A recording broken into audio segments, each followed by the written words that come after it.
I'm gonna grab a drink real quick. You good? Oh, I hear one. I hear Willa. I hear children. Yeah.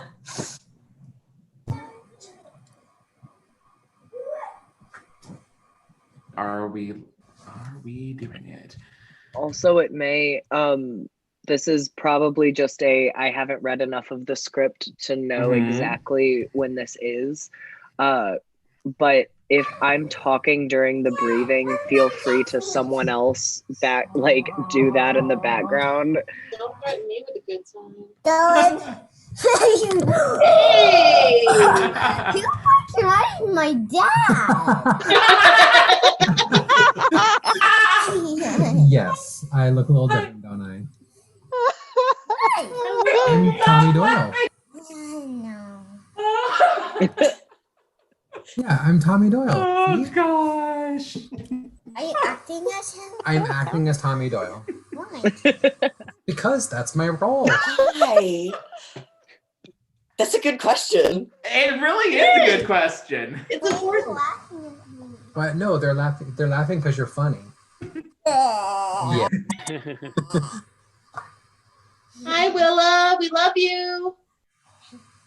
Hi. Stranger danger, Willa. What? I think you've met most of these people before. Well, over Zoom. It's all very different. Okay, what are you doing, punk? Okay, you go to bed. Excuse you. Throws headphone at me. All the sass. I Children. love My it. name is Pumpkin. What? No, that's my pumpkin from my pumpkin.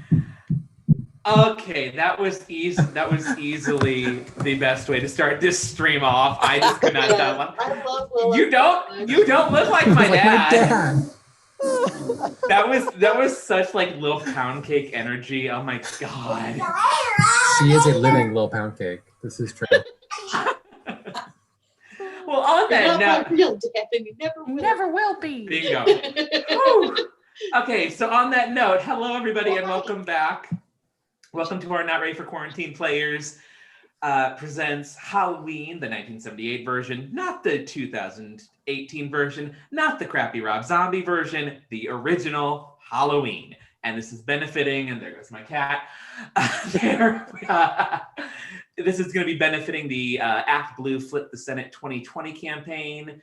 And if y'all weren't donating like 2 weeks ago, a lot of these races got a little closer in the interim. So if you aren't donating, you need to be, because as I said 2 weeks ago, the only thing scarier than Ghostface, or in this case, Michael Myers this week, is any of these MFs getting more than this current term. That's all I can say. I'll be posting the It was pretty bad. Yes. Yeah, it's like eating a hot circle of garbage. So I'm going to get started by introducing our cast, and then we're going to roll into this. Starring as the Scream Queen herself, Laurie Strode. I'm so proud to welcome Liz Davidson back. I'm really happy to have you back, sis. Hello, it's nice to be back. I've tried a couple of times and schedules never seem to quite work out, but this time we got it. Yay. As the either best or worst psychiatrist in the business, Dr. Sam, your mileage may vary. Dr. That Sam sounds like every Loomis. psychiatrist I've ever had. Yeah. Dr. Sam Loomis, we have Luke Seckington back. Mr. DeMille, I'm ready for my close-up. As one of Laurie's best friends, Annie, that's me. Her other best friend, totally, Linda, Kelsey is back. As Laurie's babysitting charge, Tommy Doyle, with another impressive costume. We have Sean Watson back. Hi, y'all. I'm 8. Oh, God, I can't wait. Stepping in at the last moment, I know the poster said we had Michelle for Lindsay Wallace. This is the role that just couldn't get cast. We had 2 people bow out for legitimate reasons, but Ginger is here doing Lindsay and some chorus parts as well. I don't give a fuck about my babysitter. Well, she don't give a fuck about you either, apparently. She just wants to get laid. As Sheriff Brackett, we have Cadaver Daddy-O back. Howdy. In our chorus tonight, which is a lot of the minor roles, I'm really proud to introduce Jonathan Yiki, and I hope I didn't butcher that too badly. I'm waiting for Kelsey. I'm at this point in my life, I'm used to it. It's Yakey, but it's close enough. You know, like, yay! I'm great. Yeah, but I'm really irregardless. I really am glad to be here. I'm really excited to see what you do. As our other chorus member, we have Daniel Cook back. And if you're feeling super generous, I should also mention with two of our cast members as well, if you got extra cash and you can donate to Flip the Senate as well, Liz and Daniel both have GoFundMes for various causes. Throw away. Oh no. There. Give it a second, Sarah. You're cutting I out. freeze. Yeah. God damn it. I'm gonna just need to update. I'm just gonna need to like sever my connection. Update. Yeah. Well, we're blaming this on the internet because this is what happened last time, and it's been working fine. I'm just gonna have to cancel with Uverse and find somebody else. What I said, if I froze up, Daniel and Liz have GoFundMes. If you got buku cash, give it to them as well. They will greatly appreciate it as well. And back narrating again and giving us full mic. Oh, you got quite a dirt face. It's gone bad. It's gone bad. Hi. This is not how I am. All right. I'm logging out of literally everything that is not in use right now. This is ridiculous. Okay. So without further tabs, Grandma. Yeah. Without further ado, before I freeze again, Brother Daniel, if you want to take us away. All right. Halloween, a screenplay by John Carpenter and Deborah Hill. We open on a black screen. Superimposed is Haddonfield, Illinois on October 31st, 1963. Dissolved to exterior and interior of the Myers house by night. Sarah, you're in my way. Okay.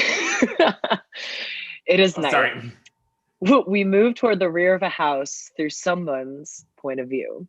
The camera moves up to a jack-o'-lantern glowing brightly on a windowsill. It is a windy night and the curtains around the jack-o'-lantern ruffle back and forth. Suddenly we hear voices from inside the house. My parents won't be back until 10.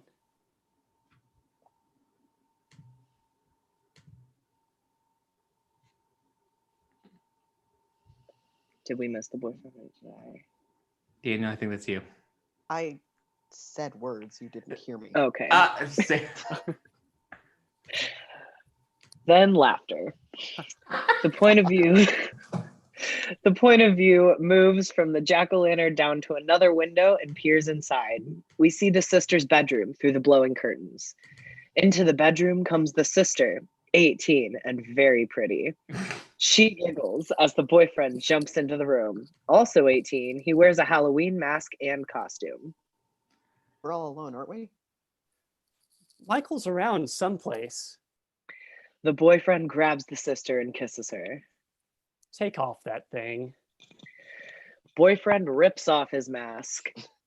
He is a handsome young man underneath. They kiss again, this time with more passion.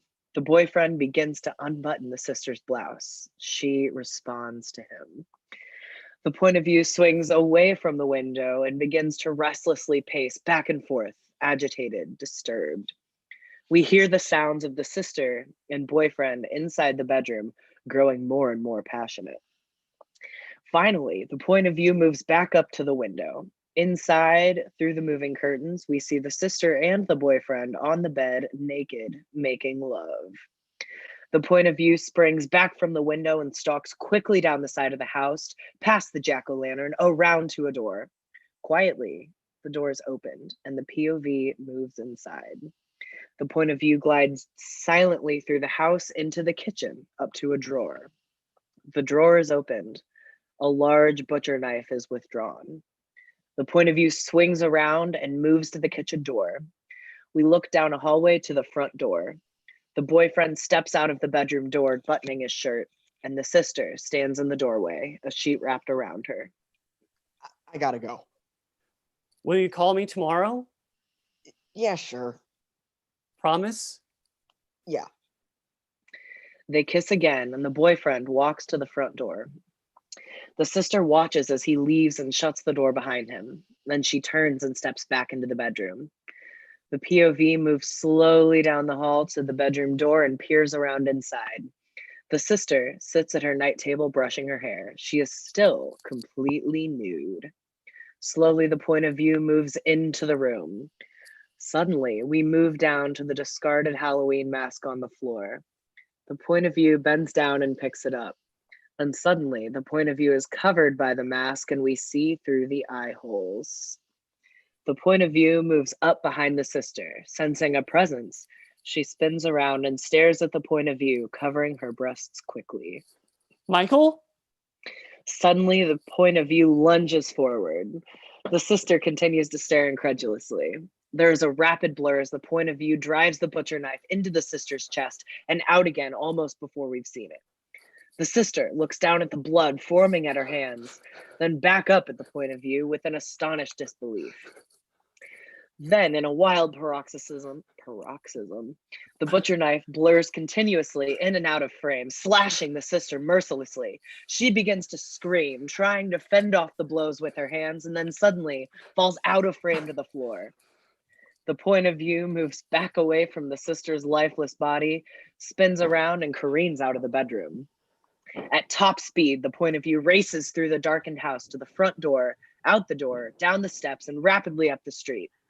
The camera careens along in frenzied flight, up the sidewalk, up a small alley, down someone's backyard, then to a sudden abrupt halt in front of mother and father just coming out of a neighbor's house.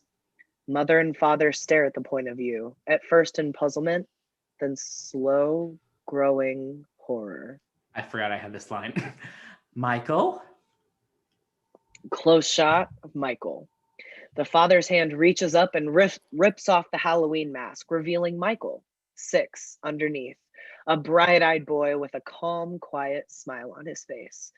The camera pulls back, revealing the blood-stained butcher knife in his hand. Then further back, craning up past his parents standing there, up from the neighbor's house to a high shot of the neighborhood as the sound of police sirens rise in the distance. We fade out. We fade into black, superimpose. Smiths Grove, Illinois, October 30th, 1978. Dissolved to the exterior of a highway, raining at night. 2 headlights appear in the darkness, backlighting the rain that pours down on a lonely strip of highway. A station wagon hisses along the wet road surface.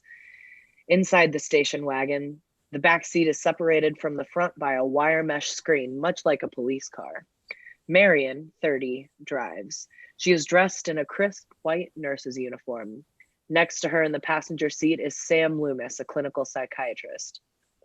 He is a tough-looking man in his 40s who flips through pages in a manila folder. And he gets another physical by the state, and he makes his appearance before the judge. That should take 4 hours. If we're lucky, then we're on our way. What did you use before? Thorazine, He'll barely be able to sit up. that's the idea. Here we are.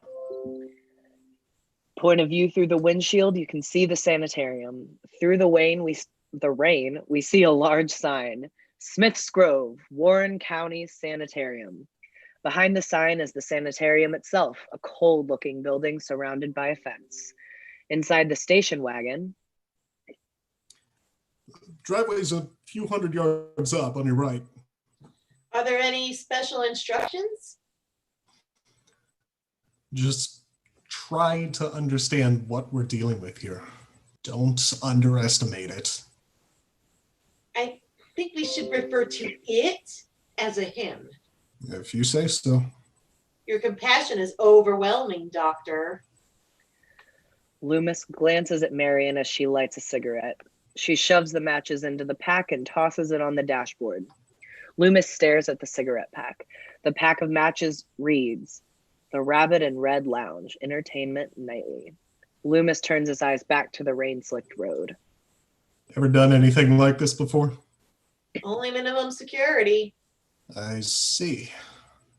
Well, what does that mean? It means I see. You don't have to make this any harder than it already is. I couldn't if I tried. The only thing that ever bothers me is their gibberish when they start raving on and on. You don't have anything to worry about. He hasn't spoken a word in 15 years. Both of them suddenly stare out the windshield in front of them. Point of view through the windshield, we see a field. Through the rain, we see the field off to the side of the road. Dimly lit by the car headlights are 5 patients, dressed in wind-blown white gowns and drenched by the rain, wandering aimlessly around the field. Interior of the station wagon. Since when do they let them wander around? They look up ahead. Through the windshield, we can see a patient. Standing by the side of the road is a male patient, a wild-looking man in his 60s, dressed in a white gown, who stares at the station wagon. Inside the station wagon, Marion slows down and pulls off to the side of the road. Loomis jumps out. Through the windshield, we see Loomis and the patient. And we see Loomis rush over to the patient, stand and talk for a moment, and then hurry back. We see the interior of the station wagon. Loomis climbs back in, dripping from the rain. Pull up to the entrance. Shouldn't we pick him up? Move it. Marion starts down the road. What did he say?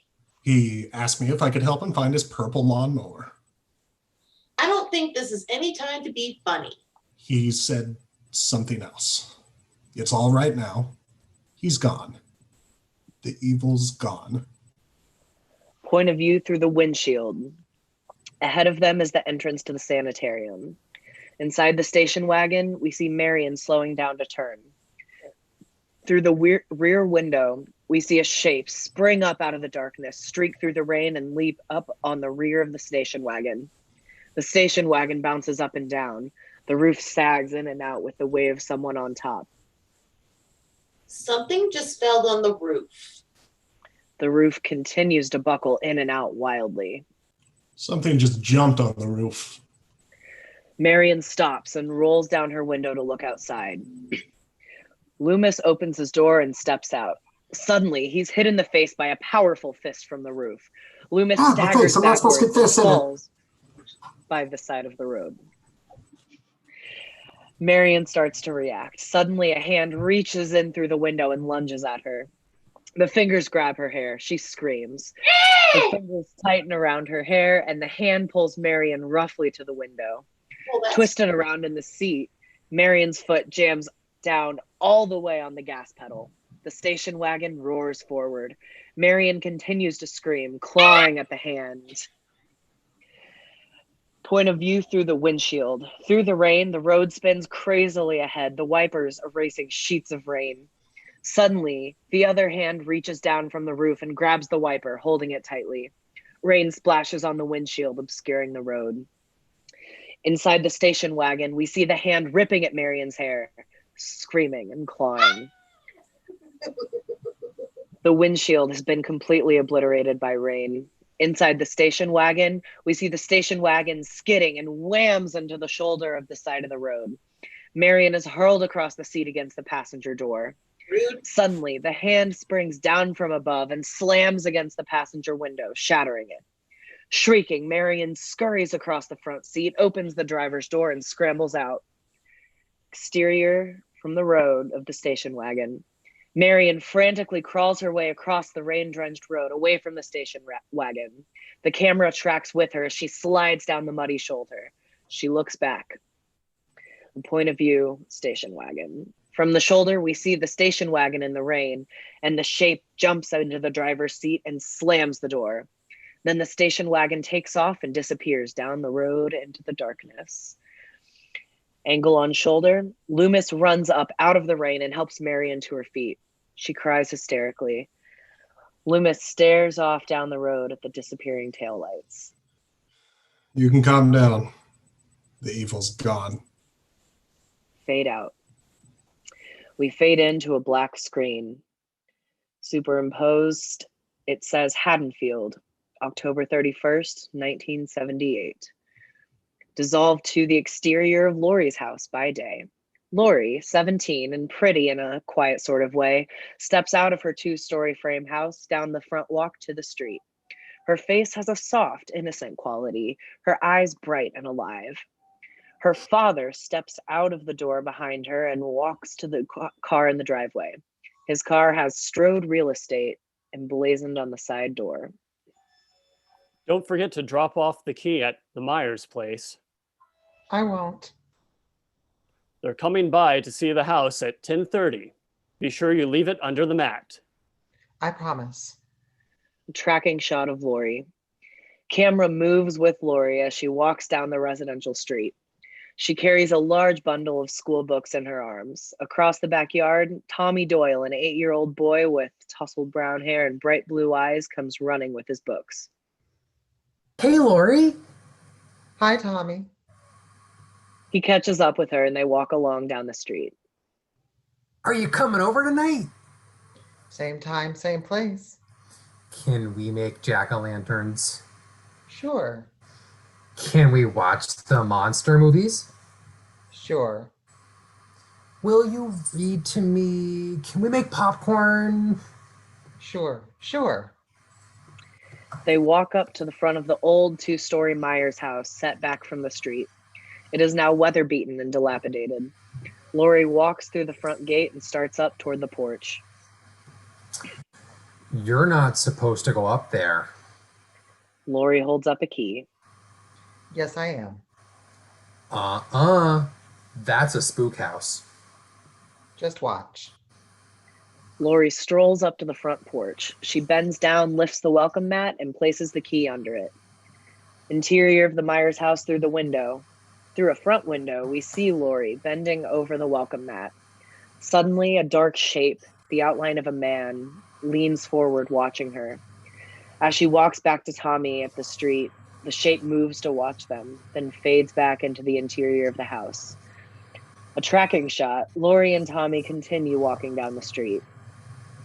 Lonnie Elam said never to go up there. Lonnie Elam said that's a haunted house. He said real awful stuff happened there once. Lonnie Elam probably won't get out of 6th grade.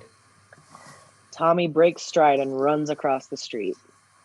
I gotta go. I'll see you tonight. See you.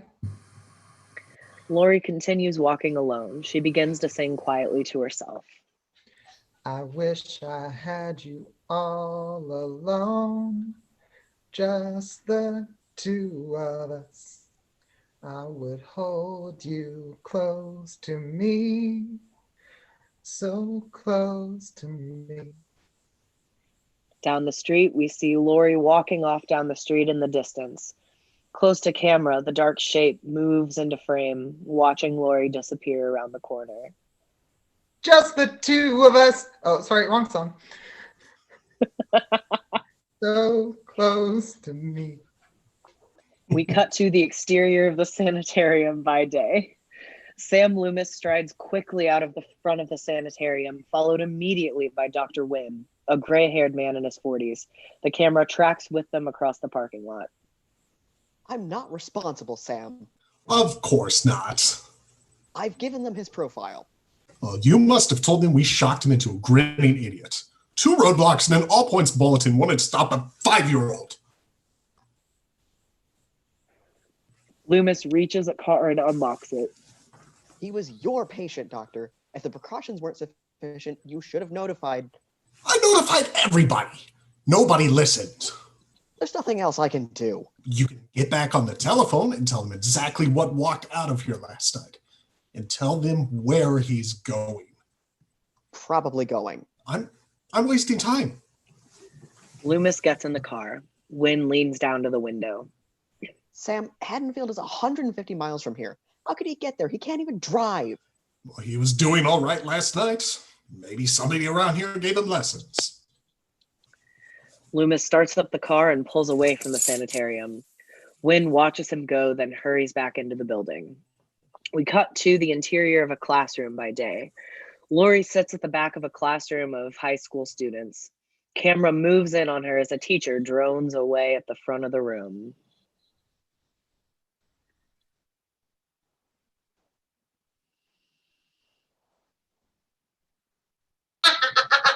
Now I'm mutinous.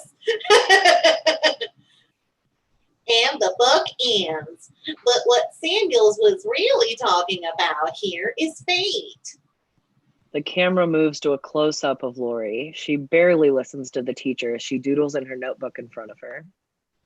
You see, fate caught up with several lives here. No matter what course of action Rollins took, he was destined to his own fate, his own day of reckoning with himself. The idea that destiny is a very, very real, concrete thing that every person has to deal with. Lori lets her gaze move to a window. She stares dreamily outside. From Lori's point of view, we see the street. From the window, she can see the street and a station wagon parked along the sidewalk. Behind the station wagon stands the shape of a man. We can't quite see his features from here, but it's clear that he is looking in the school window. Angle on Lori, she turns away from the window and begins to doodle again. On the notebook, we see Lori draw. Edwin, how does Samuel's view of fate differ from that of Costain? Angle on Lori, she glances up from the book and out the window again. From Lori's point of view, we see the street. The shape behind the station wagon is still there and staring directly at her. Angle on Lori, she frowns, staring back at the shape. Doesn't he feel that no matter how complicated something is, it's also really simple too? No. Lori? This springs her around from the window. Ma'am? Answer the question. Costain wrote that fate was somehow related only to religion, where Samuels felt that fate was like a natural element, like earth, air, fire, and water. That's right. Samuels definitely personified fate. Lori sneaks a glance back to the window. From Lori's point of view, we see the street. The shape and the station wagon are both gone. Angle on Lori, she turns back from the window and back to her notebook.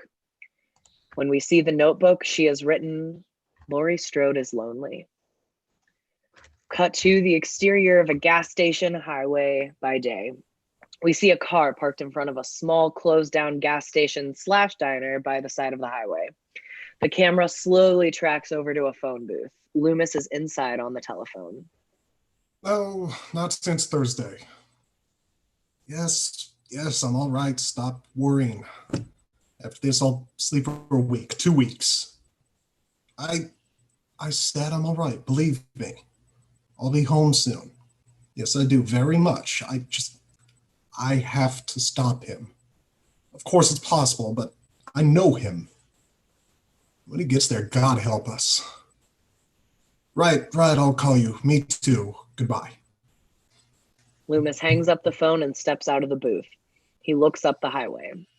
From his point of view, the highway disappears off into the distance. There's an old weather-beaten sign that reads, Haddonfield, 73 miles. Just above the horizon, huge clusters of clouds, dark and ominous, are blown along by the wind. The exterior of the gas station, Loomis turns and walks back to his car. He glances at the old gas station as he walks. From Loomis's point of view of the gas station, we see that the building is dark, empty, dilapidated. On the padlock door are huge marks like the clawing of an animal wanting to get in. An angle on Loomis, he stops, stares at the door, and then slowly walks over to it. He touches the marks with his hands, then looks at the dirt driveway around the building. From Loomis's point of view, we see the driveway. There are definite tire tracks leading from the highway up to the door, then back to the highway again. Then his gaze returns to a discarded object crushed in the dirt of the driveway, a pack of cigarettes. Angle on Loomis as he picks up the cigarette pack. A close shot of the cigarette pack. Stuck in the cellophane of the crushed pack are matches. The Rabbit and Red Lounge, Entertainment Nightly. The exterior of the gas station, Loomis turns and quickly strides back to his car, gets in, and roars away from the lonely gas station. We cut to the exterior of the schoolyard. The playground is filled with children just getting out of school for the day. Some are dressed in their Halloween costumes, some carry pumpkins and orange and black streamers, some carry jack-o'-lanterns. Tommy Doyle comes out of the door carrying a very large pumpkin. He is followed by 3 boys, Richie, Keith, and Lonnie, who are laughing and pushing him. Leave me alone.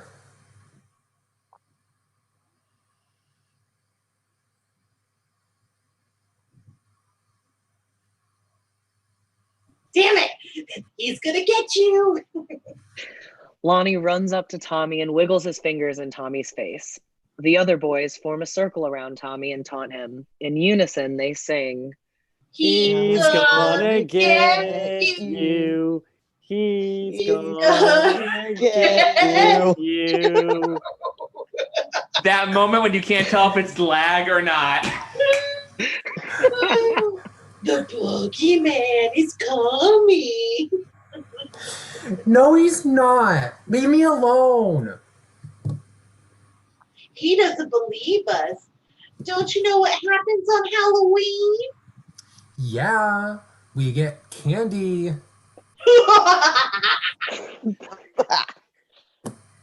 Boys laugh. Richie runs up to Tommy and makes a face. Ooh, the boogeyman! The other boys join in. The boogeyman! boogeyman! The boogeyman! You got a third one in here? We're gonna cut that. The boogeyman! The boogeyman! Tommy turns from them and starts to run away. Richie sticks out his foot and Tommy trips and falls to the concrete, smashing his pumpkin beneath him. The other boys run away, giggling and screaming with delight. At the playground entrance, as the boys race out of the playground, Richie barrels through the gate and runs right into the dark shape. We don't see the shape's face, just his lower body. He's dressed in pants and a shirt that look way too big for him. He grabs Richie and holds him back at arm's length. A large object falls out of his pocket. Richie quickly stares down at it. The shape lifts his foot and smacks it down over the object to hide it. Quickly, Richie and the other 2 boys run around the man and on down the block.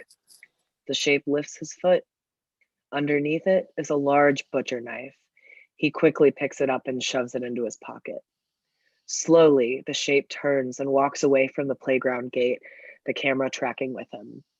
Across from him in the playground, we see Tommy get to his feet, wiping the demolished pumpkin off his shirt and pants. We track with the shape to a station wagon. On the side of the door is a state emblem. Inside the station wagon, the shape gets in the station wagon.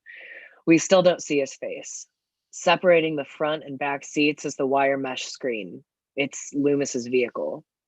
The shape starts the engine. He pulls away from the curb. Point of view from the window, slowly the station wagon moves down the street. We see Tommy hurrying along the sidewalk, still rubbing off the pumpkin splatter. Tommy turns off the sidewalk and cuts up a side alley. The wagon picks up speed and continues on down the street. At the exterior of the high school, Lori and Linda stroll down the front steps of the high school and turn up a street. Lori carries another large stack of books. Linda's a knockout in tight jeans and a tight t-shirt. She carries no books. The camera tracks with them up the street. Look at you, all the books you have. You need a shopping cart to get home. Linda lights up a cigarette as they walk. It's totally insane. We have 3 new cheers to learn in the morning, the game in the afternoon, I get my hair done at 5, and the dance is at 8. I'll be totally wiped out. I think you have too much to do tomorrow. Totally. As Engagement usual, says totally. I don't have anything to do. It's your own fault, and I don't feel sorry for you. Annie comes out of the side doors of the high school and calls after Lori and Linda. Hey, Linda, Lori. The girls stop and wait for Annie. Why didn't you wait for me? We did. 15 minutes. You totally never showed up. It was her internet connection. God damn it. Okay, let's try it again. That's not true. Here I am. What's wrong, Annie? You're not smiling. I'm never smiling again. Paul dragged me into the boys' locker room to tell me. Exploring uncharted territory? It's been totally charted. We just talked. Sure. Old Jerko got caught throwing eggs and soaping windows. His parents grounded him for the weekend and he can't come over tonight. I thought you were babysitting tonight. The only reason she babysits is to have a place to. Lori Shit. suddenly stops and turns back toward the school. Shit. I have a place for that. I forgot my chemistry book. So who cares? I always forget my chemistry book and my math book and my English book and my French book. And who needs books anyway? I don't need books. I always forget all of my books. I mean, it doesn't really matter if you have your books or not. Lori glances down the street. From Lori's point of view, we see the station wagon slowly moving up the street toward them. The shape is not visible behind the windshield. And the angle on the girls. Isn't that Devon Graham? He's cute. I don't think so. Lori stares at the station wagon as it moves past. She looks directly at the shape inside. There's a quick glimpse of him, a strange, pale face staring back. Inside the station wagon, the shape is close to the camera but out of focus. Out the window, we see the three girls on the sidewalk. The shape stares at Lori, looking back at him, then tromps on the accelerator. The wagon whizzes past them. Angle on the girls.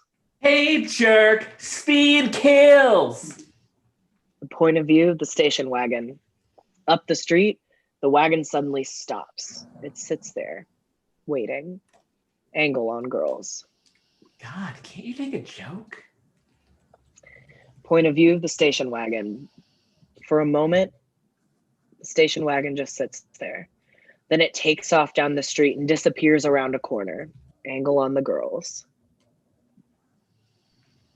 Annie, someday you're going to get us all in deep trouble.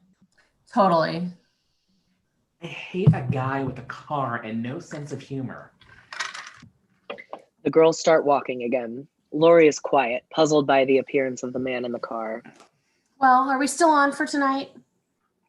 I wouldn't want to get you in deep trouble, Linda. Come on, Annie. Bob and I have been planning on it all week. All right, the Wallaces leave at 7. I'm babysitting for the Doyles. It's only 3 houses away. We can keep each other company. Terrific. I've got 3 choices. Watch the kids sleep, listen to Linda sprue, or talk to you. Cut to the exterior of a residential street by day. The 3 girls stop in front of Linda's house, a modest suburban home on a quiet, tree-lined street. What time? I don't know yet. I have to get out taking my stupid brother trick-or-treating. Saving the treats for Bob? Funny. See ya. Linda strolls up to her house. Annie and Lori start down the street. Camera moves into a close shot of Lori's face. She stares ahead along the sidewalk. From Lori's point of view, we see a moving shot of the bushes. Up the sidewalk is a series of bushes lining the street. There, partially hidden in the shadows of a bush, is the shape of a man watching them. He's barely visible, almost blending in with the dark foliage. Angle on Lori, Annie. Look. Look where? Behind that bush. There. Annie looks. A point of view, moving shot of the bushes. The shape is gone. It's just bushes. Angle back on Lori. I don't see anything. That man who drove by so fast. The one you yelled at. Subtle, isn't he? Hey, creep. Annie walks right over to the bushes and kicks them hard. Nothing happens. Lori, my dear, he wants to talk to you. Lori just stands on the sidewalk several feet from the bushes. He wants to take you out tonight. Slowly, Lori walks over and stares at the bush. He was standing right here. Poor Lori. You scared another one away. Cute. They start walking down the sidewalk again. It's tragic you never go out. You must have a small fortune stashed away from babysitting so much. The guys think I'm too smart. It's true. Lori glances back at the bushes behind them. I don't. I think you're wacko. You're seeing men behind bushes. The two girls stop in front of Annie's house, another small suburban home. Well, home sweet home. I'll see you later. Okay, bye. Annie walks up to her door. For a moment, Lori looks around cautiously before starting down the sidewalk again, the camera tracking with her. A strong wind rises and blows her hair in front of her face. Again, she turns around and glances back down the street. From Lori's point of view, we see the bushes. There's still nothing there.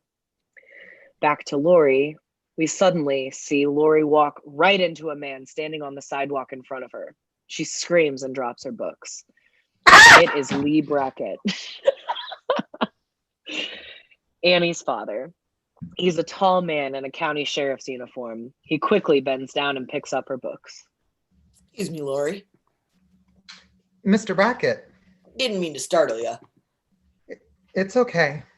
Well, it's Halloween. I guess everyone's entitled to a good scare. Yes, sir. Nice seeing you. Brackett walks down the sidewalk to his house. Lori bundles her books and hurries up the street. Exterior of Lori's house by day. Lori walks up on the front porch of her house. She pauses a moment and glances down the street. From Lori's point of view, we see several children in costumes are going door to door collecting their treats. Angle on Lori. Well, kiddo, I thought you outgrew superstition. Interior of Lori's house. Lori strolls through the living room. Through the doorway into the kitchen, we see Lori's mother busy making candied apples. Hi, Mom, I'm home. Lori, Annie just called. She said call her back. Thanks, Mom. Interior of Lori's room. Lori walks into her bedroom. She tosses her books on the bed and starts to her telephone. The wind blows her curtains through the open window. Lori crosses to the window and leans up to close it. From her room in the second story, Lori can see into the backyard next door. There's a clothesline with sheets blowing in the wind. In between the sheets, we glimpse the shape standing there, looking up at Lori. An angle on Lori, she freezes and stares down fearfully. From Lori's point of view, we see the backyard.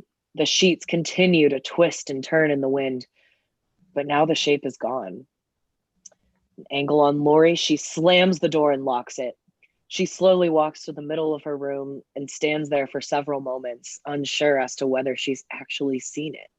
Suddenly, the phone rings, loud and shrill, startling Lori. She answers it. Hello? Silence. Hello? There's a sound from Who the is receiver like chewing. The chewing continues. She slams the receiver down. And almost immediately, the phone rings again. Lori looks at it. It rings again. She picks it up. Hello? Why'd you hang up on me? Annie, was that you? Of course. Why didn't you say anything? You scared me to death. I had my mouth full. Couldn't you hear me? I thought it was an obscene phone call.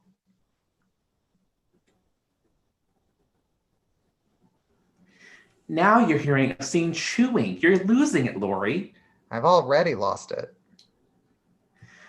I doubt that. Listen, my mother's letting me use her car. I'll pick you up. 6:30. Sure, see you later. Bye. Lori hangs up. Calm down. This is ridiculous. We cut to the exterior of a graveyard by day. A wide shot of an old graveyard on a windy hillside. The camera booms down as a car pulls up on the small road. Sam Loomis gets out along with Taylor, the graveyard owner. Taylor is a small, officious woman, in her late 60s. She glances at a small notepad. Judith Myers. Rolled 18, plot 20, over this way. The two begin walking along through the graveyard, winding around headstones and flowers. Every town has something like this happen.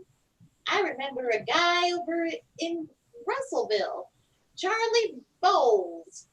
I almost said Bowles. About 15 years ago, he finished dinner, excused himself from the table, went out to the garage and got a hacksaw. Then he came back to his house, kissed his wife and children goodbye, and then proceeded to... Where the fuck are we? Just right over there's a ways. And I remember Judith Myers. Just couldn't believe it, a young boy like that. Taylor stops cold. Lost? Why do they do it? She points to a plot right in front of them. Loomis stares. The headstone is missing, uprooted from the ground. Goddamn kids. They'll do anything on Halloween. Whose grave is it? Taylor checks her notebook, then counts the rows and plots. 18, 20, Judith Myers. Taylor gives Loomis a quizzical look. Loomis shakes his head and looks out across the graveyard. He came home. Cut to an exterior of Laurie's house at dusk. The camera begins on the trees that line the residential street, twisting and writhing in the dusk wind. Slowly, the camera booms down to Laurie waiting outside her house by the street. She carries a tote bag with school books and knitting needles stuck inside, and a large pumpkin. The sun is a pale glow behind the trees. Laurie turns her gaze down the street. From Laurie's point of view, we see more children in costumes walking from house to house, some with mothers and sisters trick-or-treating. The wind blows their costumes, billowing them outward. Angle on Laurie, she watches the trick-or-treaters as a car swings around the corner and pulls up in front of her. It's Annie. Hurry up. Laurie walks around to the passenger door and gets in. Inside Annie's car, Annie pulls away from the curb and hands Laurie a joint. We just have time. Laurie lights the joint and puffs vigorously. You still spooked? Ah! Ah! Hold on. Try it again. I wasn't spooked. Lies. Lies. I saw someone standing in Mr. Riddle's backyard. Probably Mr. Riddle. He was watching me. Mr. Riddle was watching you? Lori, Mr. Riddle is 87. He can still watch. That's probably all he can do. Behind them, through the rearview mirror, we see Loomis' station wagon pull out of an alley and follow along. What's the pumpkin for? I brought it for Tommy. I figured making a jack-o'-lantern wouldn't keep him occupied. I always said you'd make a fabulous Girl Scout. Thanks. For that matter, I might as well be a Girl Scout tonight. I plan on making popcorn and watching Dr. Dementia. 6 straight hours of horror movies. Little Lindsay Wallace won't know what hit her. Exterior of the Haddonfield Square at dusk. Annie's car drives through the main square of Haddonfield. Following behind is the station wagon. Inside Annie's car, Annie points up ahead and quickly hides the joint. My dad! Point of view through the windshield, 2 police cars are parked in the street in front of Nichols' hardware store. An alarm bell inside the store clangs shrilly. Inside Annie's car, they quickly roll down the windows and begin wildly clearing out the marijuana smoke. Behind them, the station wagon disappears off a side street. Angle on the police cars, Annie's car stops at the police cars. Lee Brackett strolls out to the car and leans down to the window. Hi, Annie. Lori. Hi, Dad. What happened? What? What happened? Somebody broke into the hardware store. Probably kids. You blame everything on kids. The only things missing were some Halloween masks, rope, a set of knives. What does that sound like to you? Annie turns to Lori. It's hard growing up with a cynical father. Behind Brackett, Sam Loomis walks up the street. We see Loomis talk to a cop who points to Brackett. You're gonna be late at the Doyles, Annie. Huh? Just as Brackett is about to speak, the alarm goes off. You're gonna be late. He shouts too. Brackett smiles as Loomis walks up behind him. Goodbye, girls. Bye. Annie's car pulls away. Sheriff, I'm Dr. Sam Loomis. Lee Brackett. As they talk, the camera slowly moves around them to a view of the street. I'd like to talk with you if I could. Maybe a few minutes here. I gotta stick around. It's important. Loomis' station wagon moves by behind them. Loomis does not see it. 10 minutes. I'll be there. Cut to an exterior of the moon at night. Through the blowing trees, we see the full moon rising in the night sky. There are sounds of wind and chirping crickets. Exterior of a residential street. Annie's car moves down a quiet little residential street and pulls up in front of a 2-story house set back from the street. The Doyle house. From the station wagon, we see that through the windshield, we see Lori get out of Annie's car, say goodbye, and walk up to the Doyle's house. Then Annie's car makes a wide U-turn in the street and starts down the other direction. The station wagon pulls forward and follows her. Annie stops 3 houses down the street and pulls into a garage. The station wagon stops several feet away. We see Annie come out of the garage and walk to another 2-story frame house, the Wallaces. Tracking behind the Shape, we see the Shape get out of the station wagon, close to the camera so we can't see him.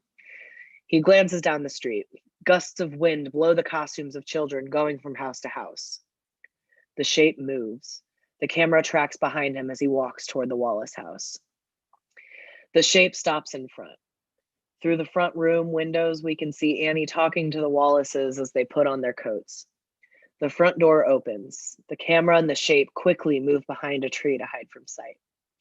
The Wallaces step out of their house and walk to the garage. Annie and Lindsay Wallace, a pretty little 9-year-old, stand in the doorway framed by the hall light. Out of the garage comes the Wallace's car. It turns and disappears down the street. Annie closes the door. The Shape steps out from behind the tree and stares at the house. Angle on the window, the Shape moves to see inside the window of the Wallace house. Inside, we see Annie turn on the TV. She goes to a mirror on the wall and begins to brush her hair. Cut to the exterior of the Myers house. A police car pulls up in front. Brackett and Loomis get out and stand by the front gate. Anybody live here? Not since 1963, since it happened. Every kid in Haddonfield thinks this place is haunted. It may be right. Angle down the side of the house. Looking down, we see Loomis and Brackett walk up to the front porch. A broken, rusted rain gutter clangs back and forth against the house in the wind. Interior of the Myers house. We see the front door slowly open. Brackett and Loomis stand in the doorway. They glance at each other. Brackett draws his gun and the 2 men step inside. It is totally dark in the house. Brackett's flashlight comes on, illuminating the 2 men. As they move through the house, the camera tracks with them. Suddenly, Brackett stops. He trains his flashlight on a small object in the corner of the room. What is it? For a moment, Brackett doesn't speak. Then he steps closer to the object. Dog. Both men look down off screen at the animal. Brackett bends down to it. Still warm. He stands back up and looks at Loomis. He got hungry. Brackett gets a disgusted expression and steps away. Come on, a skunk could have killed it. That's extremely unlikely for a small herbivorous animal, but yeah, sure, could have. Brackett looks back at the dead animal. A man wouldn't do that. He isn't a man. Interior of the Myers bedroom. Loomis and Brackett cautiously step into the bedroom, the same room where the murder took place 15 years ago. The glow from a distant streetlight casts the shadows of blowing trees on the walls. It happened in here. Loomis walks over to the spot where the sister was sitting. She was sitting here when he came through the door. Loomis turns and glances at the window. He slowly walks toward it. He must have watched them through this window.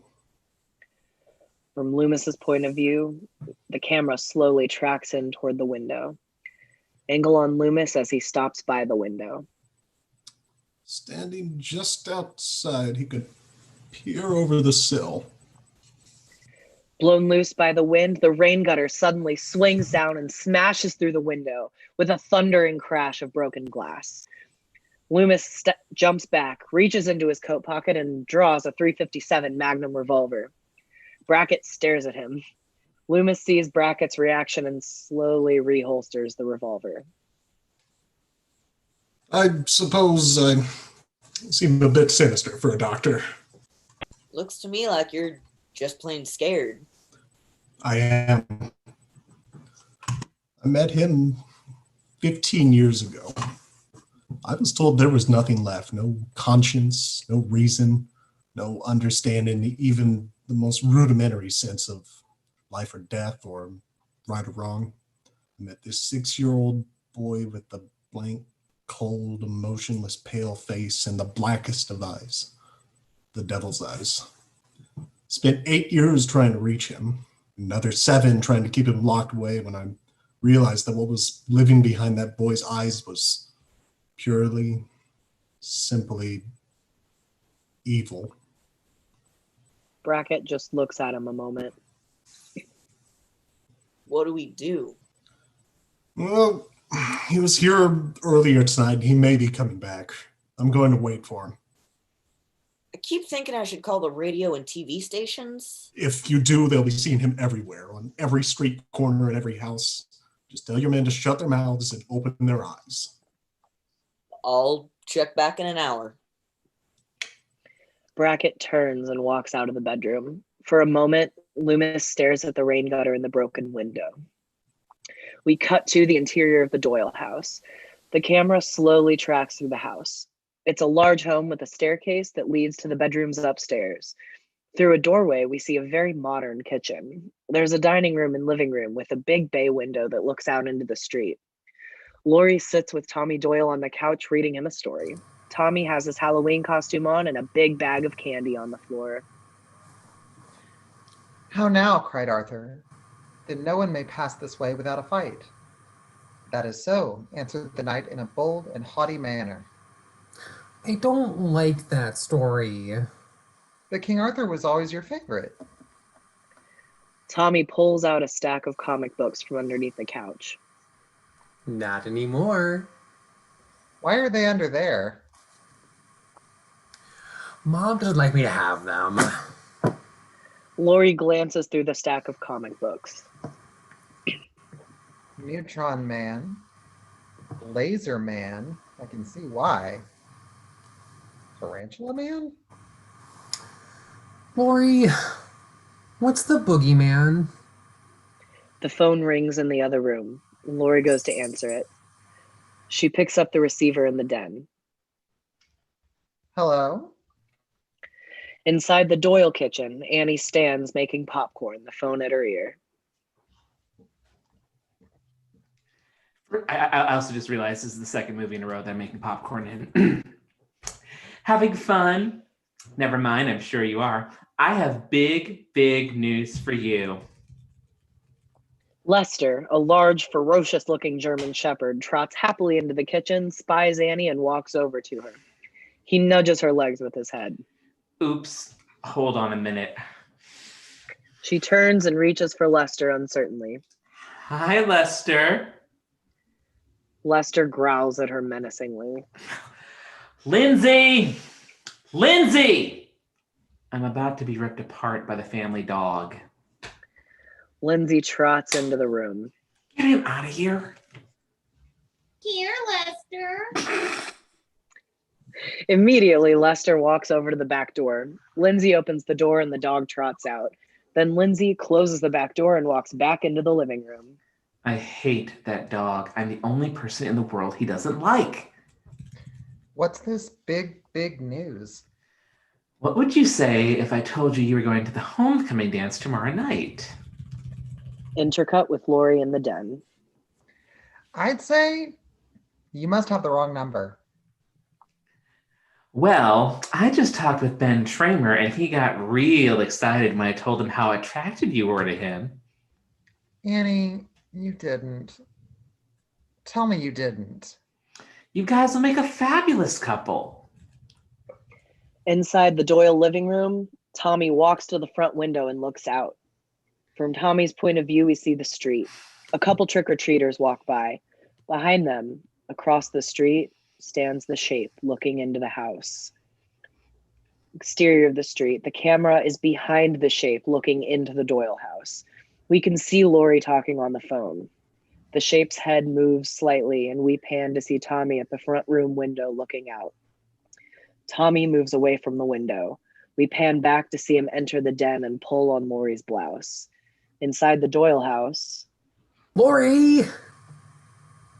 I'm so embarrassed. I couldn't face him. You'll have to. He's calling you tomorrow to find out what time to pick you up. Annie! Lori, the boogeyman is outside. Look! Tommy runs to the window in the den and points. Lori walks over with the phone and looks. Lori sees that the street is empty. Now we have an angle on Lori. Hold on. There's nobody there, Tommy. Go watch some TV. Tommy runs out of the den. Inside the living room of the Doyle house, Tommy dashes up to the front window and looks out. On the street, we see the man as he passes under a streetlight on his way toward the Wallace house. Cut to the interior of the Wallace house. Annie stands by the kitchen stove making popcorn. Look, it's simple. You like him, he likes you. All you need is a little push. Point of view from outside the kitchen window, the shape stands close to the camera watching Annie make popcorn. She puts the butter in the pan. It won't hurt you to go out with him, for God's sake. Annie starts to pour the butter over the popcorn, but instead pours it on herself. Shit! No, I gotta call you back. I just made a mess of myself. Nothing unusual. Annie hangs up. She quickly takes off her blouse and blue jeans. She stands in the kitchen with only her panties on. She pulls a box of cornstarch out of the closet and sprinkles it out on the stains of butter. Angle on the side of house, the shape moves closer to the kitchen window and knocks over a potted plant. It crashes noisily against the side of the house.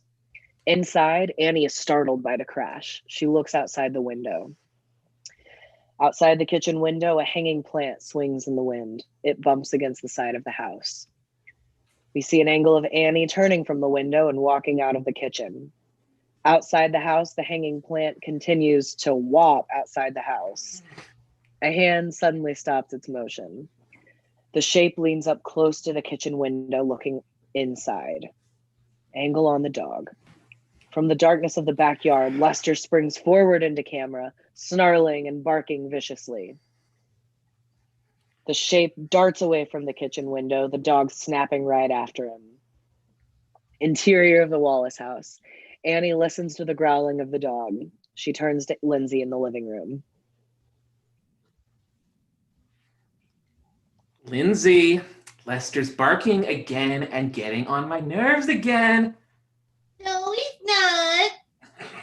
Suddenly, the growling sounds abruptly stop. Never mind. Guess he found a hot date. Annie turns and walks into the living room. Outside the Wallace house, we see the shape's legs a few feet from the house. Next to him are Lester's legs, kicking and struggling a few feet above the ground. Off screen, the shape is strangling the dog in midair. Finally, the dog's legs stop moving and dangle lifelessly. The shape moves away from the house. We cut to the interior of the Doyle house living room. Lori and Tommy are sitting on the couch watching the horror-thon on TV. What about the jack-o'-lanterns? After the movie. What about my comic books? After the jack-o'-lantern. What about the boogeyman? There's no such thing.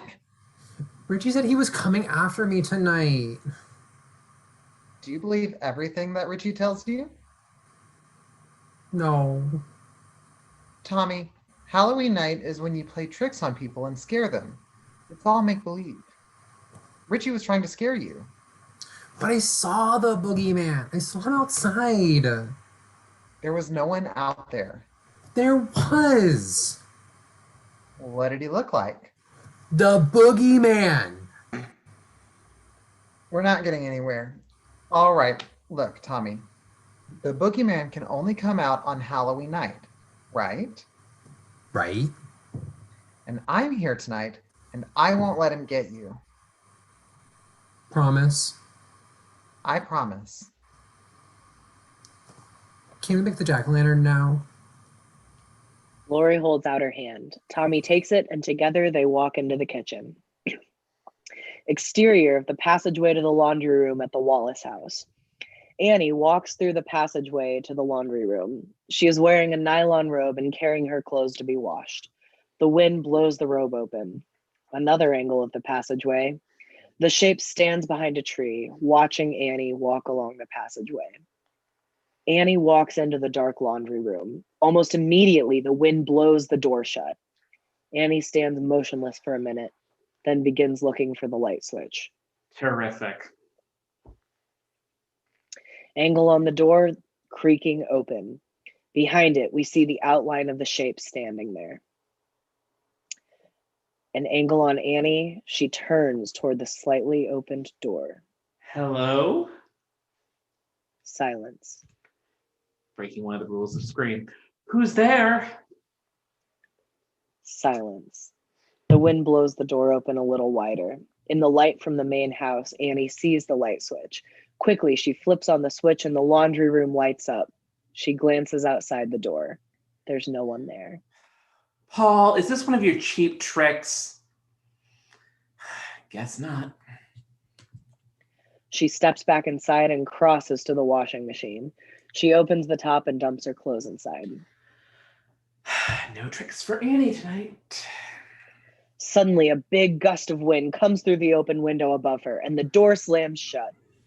Annie hurries to the door and tries to open it. It won't open. In a close-up of Annie, she tries to pull the door open. Behind her, in the open window above the washing machine, we see the shape looking in. Lindsay! Lindsay, come out here! Inside the Wallace house, Lindsay Wallace, 8 years old with a pretty face, watches the horror marathon at top volume on TV. She doesn't hear Annie's call. Inside the laundry room... Oh, crap. I just pulled a ginger and lost my spot. Lindsay, I'm in the laundry room. The door... Oh, that was you. Oh, the door's stuck. Damn it. Annie turns and glances at the window above the washing machine. The shape is gone. She quickly crosses to the washing machine, climbs on top of it, and starts out the window. Halfway through, she gets stuck. She tries to squirm her way back in, but it's hopeless. Lindsay! Lindsay, god damn it, help! From the house, Annie hears the phone ring. Lindsay, answer the phone! It's Paul! Lindsay! Lindsay! Inside the Wallace house, Lindsay still sits in front of the TV. She lets the phone ring away. Finally, she gets up and walks to the phone, her eyes pivoted on the TV. She picks up the receiver. Hello? Hi, Lindsay. This is Paul. Is Annie there? Yes, she is. Will you get her for me? She's washing her clothes. Well, go tell her it's me, okay? Okay. Lindsay hangs up the phone and walks through the kitchen to the back door. She calls from the door. Annie, Paul's on the phone. Angle on Annie hanging outside the window. Lindsay, open the door. I'm stuck in the laundry room. The outside of the laundry room. Lindsay crosses to the laundry room door and it is bolted from the outside. She lifts the bolt and looks inside the room. Inside the laundry room. You locked yourself in. I know. Pull my legs. I'm stuck. Lindsay pulls on Annie's legs and she slides from the window onto the dryer. Lindsay, promise you won't tell anyone. As Annie and Lindsay walk back inside the house, the phone rings. Lindsay races across the room and picks it up. She was stuck in the window. She'll be right here. Lindsay sets down the receiver and walks out of the kitchen. Annie gives Lindsay a dirty look and picks it up. Smother you with a pillow, Larry, you little shit. Hello, Paul. All right, cut it out. It can happen to anyone. Yeah, but I've seen you stuck in other positions. Suddenly, behind Annie, the shape walks through the hallway between the living room and the kitchen. She doesn't see it. That's fantastic. When did they leave? Utterly fabulous. So why don't you just walk over? My clothes are in the wash. I can't come now. Shut up, jerk. I've got a robe on. That's all you think about. That's not true. I think about a lot of things. Why don't we not stand down here talking about and get down to doing them? All right. See you in a few minutes. Annie hangs up the phone. She walks into the living room. Lindsay is back watching the TV horror-thon. I'm scared. Then why are you sitting here with the lights off? I don't know. Well, come on. Get your coat. We're going to go pick up Paul. I don't want to. Look, Lindsay, I thought we understood each other. I want to stay here and watch this. Annie calculates for a moment. Okay. If I can fix it so you can watch TV with Tommy Doyle, would you like that? Yeah. Lindsay's eyes light up. Yeah, I totally interrupted you. Come with me. Okay, y'all.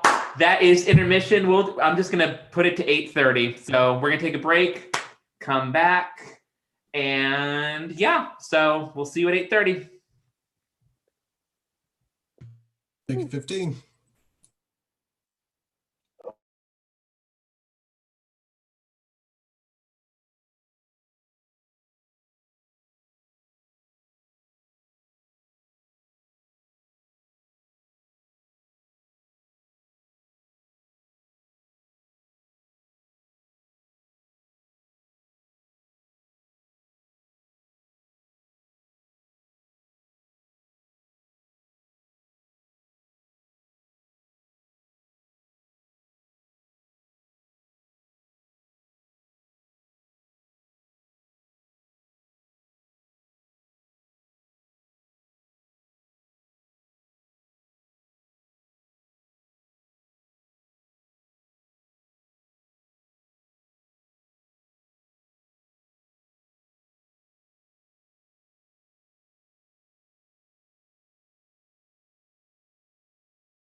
Okay.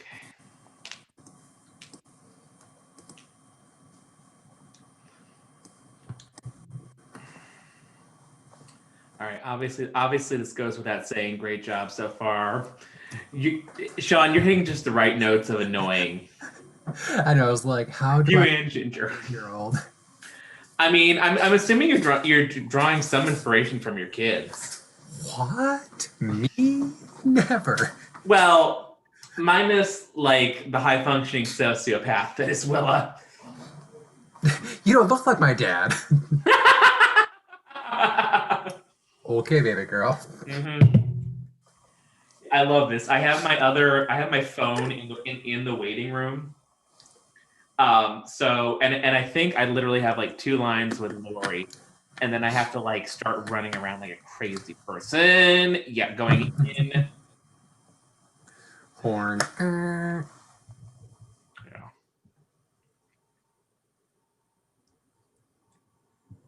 Okay.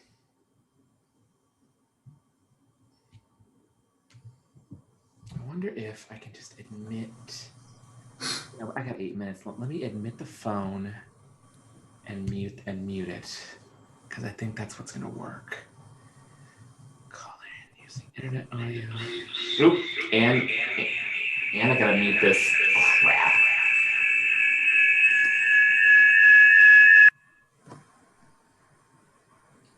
Okay. Nope, stop. So yeah, if you have to disconnect your audio, so it's not even like drop device audio.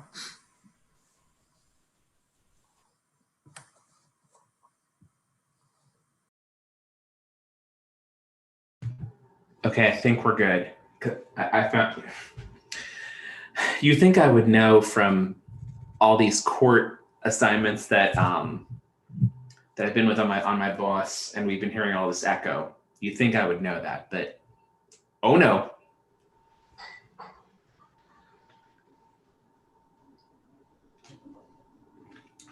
She's so cute, Liz. I'm assuming she. Did I just assume your dog's gender?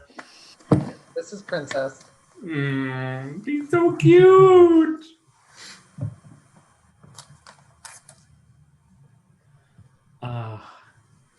You're like, what's happening to me right now? Way to break the illusion, Dan and Luke.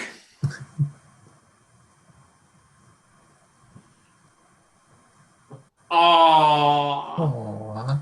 Everybody gotta stop being so cute.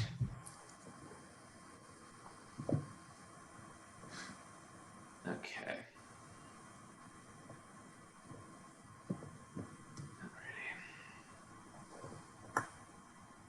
In fact, while I've got 6 minutes, let me put this jacket on and then put the kimono on over it just to kind of give me a little bit of. Okay. I hope this works. Otherwise, I've wasted phone time for nothing.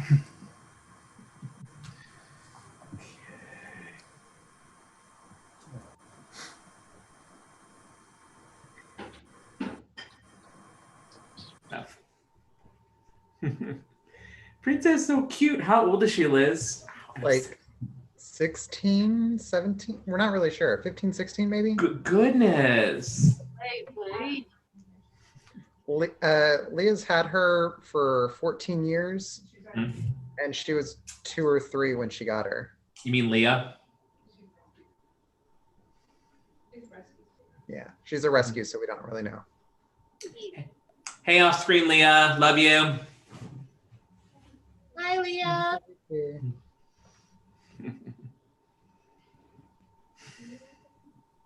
No. Ginger, that's why that ad lib. Your Lindsay is so perfectly annoying. That's why I literally said I was going to smother you with a pillow. Oh no! It just happened. It happened naturally. Where it's like she got stuck in the window. I'm going to smother you with a pillow, you little shit. What can I say? It's my natural charm. God. All right, and y'all aren't seeing double. the Annie bracket that's muted is my phone. So I admitted myself early. So hopefully this works. I had to pee after all the totalies. Totally. Oh, here's another one. No, it's only when Kelsey says it. Yeah, we made sure to top off our glasses. Yeah, I had to go get another glass. Also, I can say this, I mean, since we're technically on break, even though we're still on the live, y'all in the chat are cracking me up. Ginger, I literally was getting ready to write something, and then Ginger, as I'm taking my top off, take it off! I would like to point out that like the times that you see me pause and just look at the screen and like try not to laugh Chat. are because I see half of what's happening in the chat. Well, whoever came up with this, whoever was saying the soup thing, I'm like, yeah, it's for my family. Love it. I hope we can still be joking about that after 11 days. That's all I'm gonna say. Oh, Lord. Yeah. Ginger, what's the 411 on the wedding, by the way, while I've got you here? I mean, it's still gonna happen. No, I meant because remember you said you had a slot and I was a maybe who turned into a yes because my mom and dad are in Kansas City. At least 2 more cancellations since Okay. you're in. Yeah. Yeah, looking at this hair, this is Angelica Houston Grand High Witch hair, the house down boots. Mm-hmm. I'm totally glad I used it for TikToks. Kind of giving me a Freddie Mercury vibe, but like early Freddie, like he do stuff alive, changing the lyrics. Like Smile days, like before they were even Queen. Yeah, Roger. There's only room in this band for one hysterical queen. Yes. Jonathan, great job so far. These costume changes. I love it. Oh, thank you. I was like, let's see here. What can I do to have a slight variation? And that's what we encourage here. We encourage costume changes, hats, whatever, accent. Voices. Ginger literally summing up literally every English teacher I've had. Perfect. Like, I try. I'm just gonna talk like this because I'm so like I have a voice. Yeah, I have an English degree and I'm going to use it. That. Okay. All right. So we have everybody back. And for those of you joining us, yes, there are 2 Annie brackets. You'll see why in a minute. But I want to talk to you briefly. Luke, you got me. I want to talk briefly about what we have coming up and a little bit about Flip the Senate, and then we're going to go back into it, and some of us are going to die. So coming up, we're next is Office Space on the 14th of November. I'm going to be probably putting the casting in and up as well. We've had it up. Some of the roles have been cast. We still don't know if we're doing anything for Thanksgiving. I just need to get with Ginger on a couple things, especially with December as well. And can we announce that thing for the telethon? Yeah, I'm super excited. I'm hoping that we have a lot of volunteers with the other players. Yeah. Okay, so I'll say it then. We have been contacted by the Metro Trans Umbrella Group for their 3rd, 4th annual telethon, and they've asked us to do an episode. They didn't have it at Aldi's, and then we forgot to get it. Girl, you ain't muted. I love it. Oh my God. Okay. So MTUG asked us for the telethon to do a script reading of a Star Trek TNG episode that actually deals with gender and transgender issues. So if anyone in this Is group, it the like Jadzio one or whatever? No, it's not the Jadzia one. It's from TNG. It's the one I wanted to do on the podcast. That we wanted to talk about on the podcast, where it was basically just about trans rights, but way back in the 90s. Yeah, so we have the script, and we're gonna pre-film that because as evidenced by my crappy ass Wi-Fi. God only knows what would happen if we tried to do it actually live. But we're doing that, and we need as many people as possible for those roles and everything. So that will probably be sometime in November. And I don't know what else we're doing for the rest of the year. We could do something. I'm sorry, the chat just got me. Sorry. I saw it too. Okay. But the reason we're here tonight is for Flip the Senate 2020. And actually, while I was looking at my phone on one of my non-Annie parts, there's another big reason that we need to flip this Senate. So obviously we want to have a blue majority. That's if we have both houses of Congress, and God forbid something that I'm not going to even put out into the universe happens, we have both houses of Congress. And it's really important because obviously these are the only people that give a shit about pretty much anybody in this chat is Democrats. And while I was looking at my phone with one of my non-Annie parts, it looks like our friend Lisa Murkowski is voting to confirm Amy Coney Barrett. So this is why we need a blue majority in the Senate, and we need to hold on to the House. So the link is pretty much everywhere that I've posted, and donate all the money that you can. The best part about the Flip the Senate campaign is if you donate, like, let's say $10, it splits it from all the very crucial Senate races. So like everybody get, like, if it's like 10 crucial Senate races, everybody gets $1. So they divide it evenly.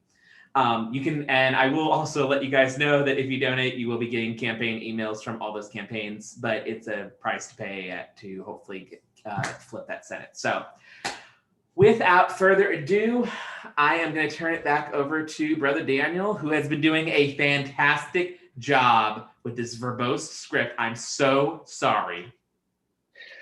Oh, I find it fascinating. I am so sorry. That one word at the very beginning, I was just like, I feel so bad right now. So it challenges my ability to read a lot of words and make some of them interesting. Yeah. Hey, when I go into the car, slow up a little bit to make sure I'm actually in the car. So, okay. Yeah, but without further ado, take it away. Exterior of the street by night. Annie and Lindsay come out of the Wallace house. Lindsay carries a bowl of popcorn. Annie has a coat over the robe, I'm guessing. Negligee. Negligee. See, there's always at least one word I can't pronounce. It's okay. They walk down the street to the Doyles. The wind blows strong and whips the negligee around Annie's legs. Another angle of the street. As the girls make their way down the street, the shape steps into the glow of a streetlight and watches them. He pulls a large knife from his pocket. The blade glistens in the light. Inside the Doyle house, Lori and Tommy are covered with pumpkin meat when the doorbell rings. Tommy runs to answer it. He opens the door and Annie and Lindsay stand there. Hi, come on in. We're making a jack-o'-lantern. Damn it. That's TV. Lindsay sees the TV on and just runs into the living room. She takes off her coat, sits in front of the TV, and eats her popcorn, which Annie has probably poisoned. Lori comes in from the kitchen. She glances at Annie's coat. Fancy. This has not been my night. My clothes are in the wash. I spilled butter down the front of me. I got stuck in a window. I'm probably going to kill the kid. I'm glad you're here because I have something I want you to do. I want you to call up Ben Trammer. Sorry, it's really light print on this. Yeah, sorry, that's my fault. Ben Trammer and tell him you were just fooling around. I can't. Yes, you can. He went out drinking beer with my Godfrey and he won't be back until late. You'll have to call him tomorrow. Besides, I'm on my way to pick up Paul. It's the goddamn 21st century. Lori glances at Lindsay. Wait a minute here.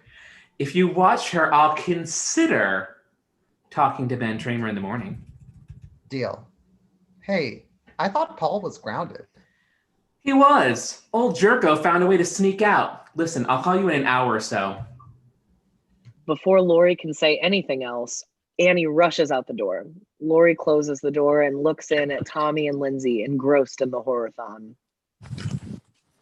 The old Girl Scout comes through again. Exterior of the Wallace house, in the garage, at night. Annie hurries across the backyard and steps into the garage. She walks to her car. Oh, Paul, I gave you my all. She tries the door. It is locked. No keys.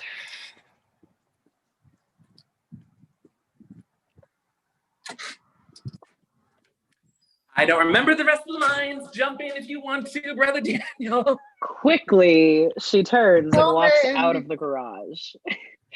Inside the Wallace house, Annie wanders through the empty house looking for her purse. She finds it in the living room, takes out her brush and lipstick, and stands in front of the mirror primping.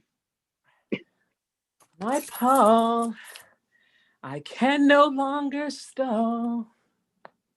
She glances up at her image in the mirror.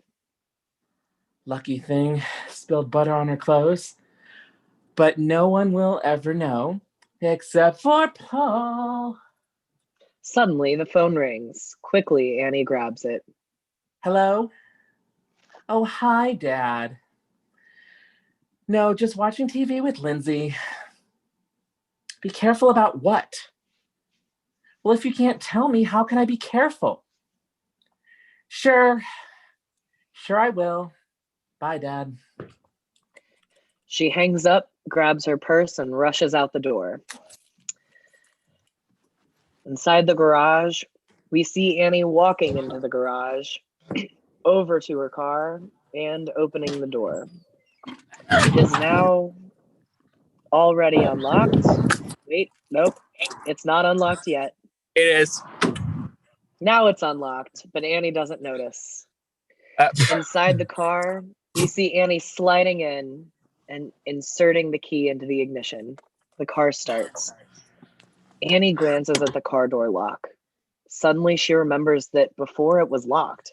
She stares at it, puzzled. An instant later, a man sits up in the back seat. He wears a Halloween mask made of rubber with the grotesque features of a man. He reaches forward and grabs her. Annie screams. She lurches for the door. The man puts one hand over her mouth and brings the huge butcher knife up to her throat. Interior of the garage, from outside the car, we see the struggle happening inside. Annie's anguished face presses against the steamed window. Her screams are muffled by the closed car. Suddenly, the struggle stops. Annie's face slides down the car window, leaving a track in the wet surface.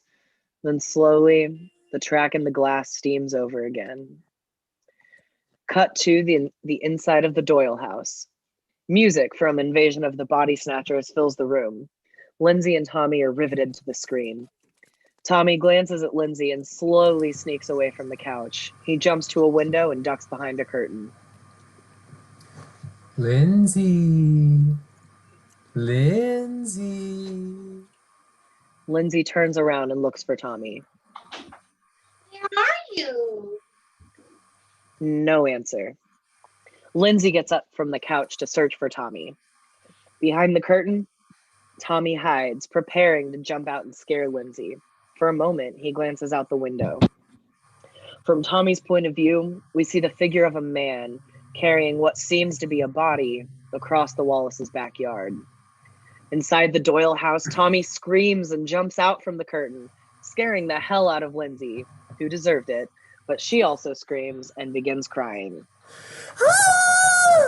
There he is! There he is! The boogeyman! Lori rushes in from the kitchen, finding the children in tears. What's wrong? Tommy points out the window. I saw him again! He's over there at Lindsay's house, the boogeyman! At this, Lindsay begins to cry even louder, and Lori bends down to comfort her. Tommy, stop it. I think you're scaring Lindsay. I'm not really sure. Sorry. I saw him. I said, stop it. There is no boogeyman. There's nothing out there. If you don't stop all this, I'm turning off the TV and you go to bed. Tommy turns away from Lori and Lindsay and walks over to the couch in front of the TV set. Almost instantly, Lindsay stops crying and follows him. Nobody believes me. I believe you, Tommy. Lindsay sits up next to Tommy and hugs him. Lori shakes her head and walks back into the kitchen. We cut to the exterior of the Myers house. The house looks ominous and foreboding, silhouetted against the dark, wishing trees.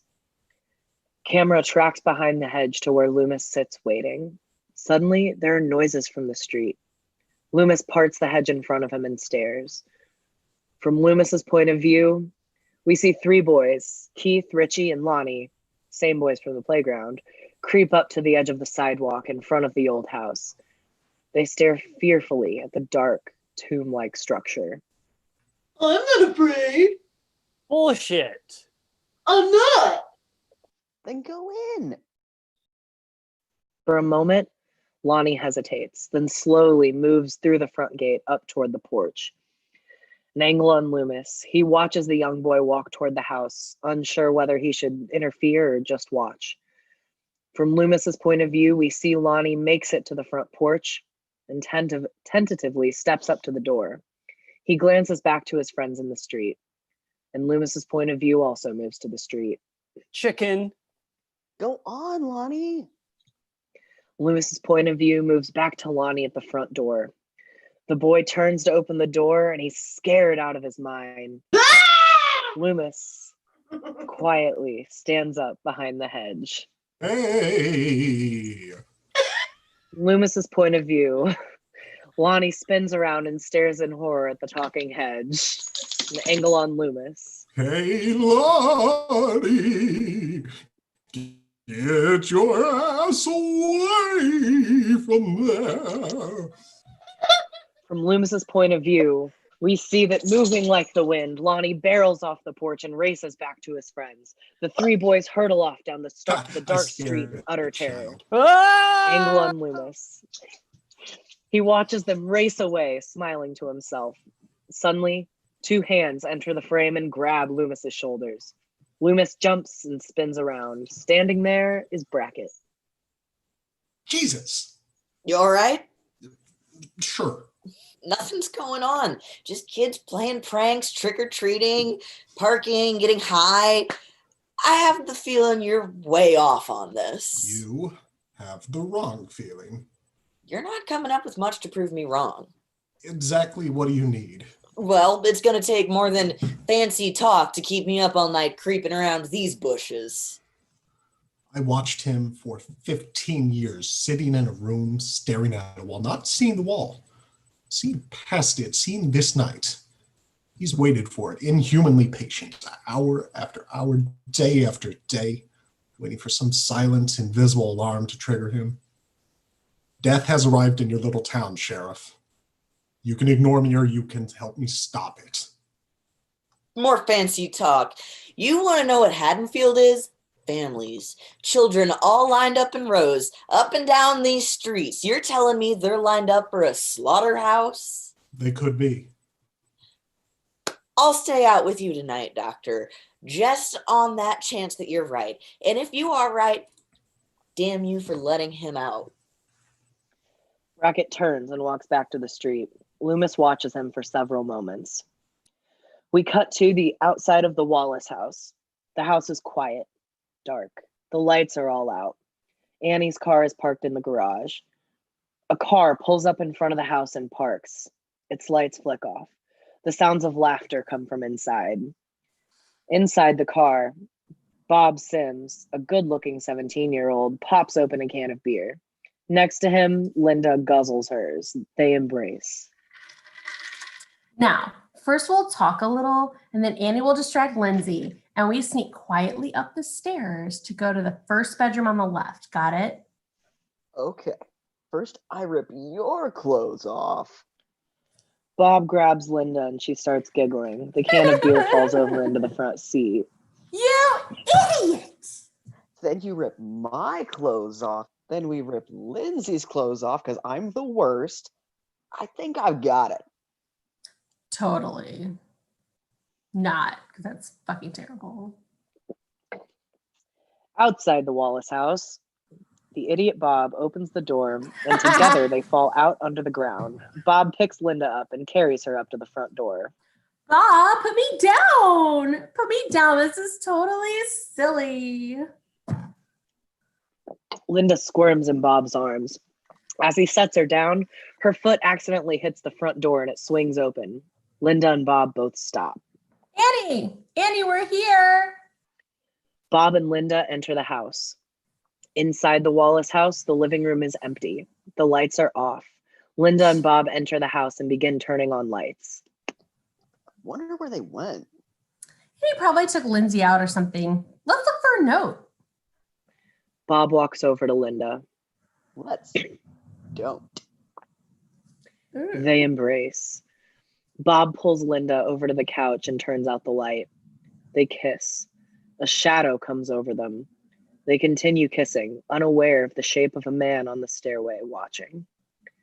Inside the Doyle house, it's totally black inside. The only sound is the music score from The Thing. Suddenly, the sound of laughter is heard from the kitchen. Then an orange light floats through the room.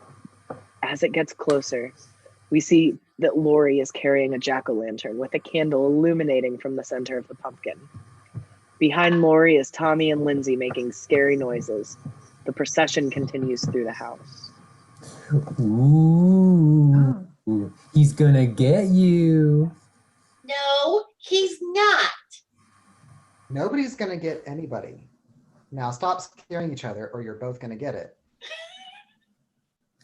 The procession continues to the front window. Lori places the jack-o'-lantern on the windowsill. She looks down the street toward the Wallaces. From Lori's point of view, we see Bob's car parked in front of the house. Back on Lori, we see her smile to herself. Everybody has a good time. Everybody has a good time tonight. Okay, kids, what do you want to do now? Let's make more popcorn. You've had enough. Why don't we just sit down and watch the rest of the movie? Lori sits down on the couch and sighs. Lindsay and Tommy cuddle up with her, one on either side. The phone rings and Lori gets up to answer it. Hello? Inside the house, Linda sits on the couch in the dark. Her hair and clothes are messed up. Bob lies on the couch, his head on her lap. Hi, Lori. What's up? Nothing. I was just sitting down for the first time tonight. Is Annie around? No, I thought she'd be home by now. She went to pick up Paul. Well, she's totally not here. They probably stopped off somewhere. Have her call me when she gets back. I've got Lindsay here and I want to know what time to put her to bed. Okay, later. Have a good time. Linda hangs up the phone and grins. We sure will. Linda grabs Bob's hand and stands up. Lindsay is gone for the night. Bob grins. Now that's wonderful. Linda pulls Bob up from the couch and they walk quickly up the stairs. Inside the Doyle house, Lori stands by the telephone. She walks to the window and glances out. From Lori's point of view, we see the Wallace house. It's completely dark. An angle on Lori, we see her shrug. She turns away from the window and walks back to Tommy and Lindsay sitting on the couch. Cut to the interior of the Wallace bedroom. Sounds of lovemaking come from the bed. The only light is a candle illuminating the sheets as they move slowly up and down and from side to side. Empty beer cans leave a trail from the door to the bed in a romantic fashion that only Bob was capable of. The moans from Linda begin increasing. They get louder, building to a crescendo. The phone rings and the lovemaking suddenly stops. Oh, baby, oh, baby. Shit! Not again. Linda rises up on one arm. The sheet falls away from her, showing a very beautiful young body. Her hair's a mess and she's frustrated. The phone continues to ring. can't help it. It just keeps ringing. And I can't keep you interested? Should we answer it? Bob opens a fresh can of beer because that will definitely help his erection. He chugs it down. That's great. Now you'll be too drunk to... Just answer the damn phone. I can't. What if it's the Wallaces? We get Annie in trouble. The phone stops ringing. Take it off the hook. Linda reaches over and kisses Bob behind the ears. She slowly moves around his ear with her tongue. Bob grabs Linda and pushes her down on the bed. The camera moves back from the bed as their lovemaking continues back through the bedroom doorway. Standing there in the darkness is the Shape, watching them. Finally, Bob and Linda climax. Bob rolls off Linda. She lights a cigarette and hands it to Bob, then lights one for herself. Fantastic. Totally. Yeah. Want a beer? Yeah. Is that all you have to say? Yeah. Go get me a beer. Thought you were gonna get one for me. Yeah. Bob gets out of bed and pulls his jeans on. He looks for his glasses. He finds them and puts those on too. I'll be right back. Don't get dressed. Bob leans over and kisses Linda, then he leaves. Linda leans back onto the pillows and smiles to herself. Inside the kitchen, Bob comes through the swinging doors. He opens the refrigerator and takes out 2 beers. He looks around the kitchen. He opens some cupboards and takes out a bag of potato chips. In another cupboard, he finds a can of peanuts. Bob gathers the food and beer into his arms. He shuts out the light with his elbow. He turns to leave the doors. Wham! He steps into a chair, knocking him backwards. The beer falls on the floor along with the chips and peanuts. Bob leans down to pick them up. God damn it. Bob has his head down, intent on cleaning up the mess. There's a slam from across the kitchen. Bob looks up. From Bob's point of view, we see the back door of the kitchen slowly swing open, as if it had been slammed shut and the bolt didn't catch. It squeaks on its hinges as it swings back and forth. Inside the kitchen, slowly Bob gets to his feet and walks over to the door. Annie, Paul. He steps to the door and looks outside. From Bob's point of view, we see that the backyard is empty, just the wind blowing the trees. With an angle on Bob, he turns from the door. There's a squeak from one of the 2 closet doors by the kitchen counter. Bob freezes, staring at the 2 doors. Linda, you asshole. He walks to one of the doors and opens it. Nothing inside.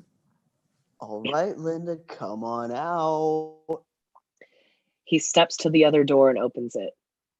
Right behind the door stands the Shape wearing the rubber mask. He steps out and grabs Bob around the neck in an instantaneous lunge. Bob tries to jump away, but the Shape has a firm hold on his neck. Bob coughs and gags from the pressure. Then the Shape lifts Bob up off the floor. In an angle on Bob's feet, we see Bob's feet leave the floor.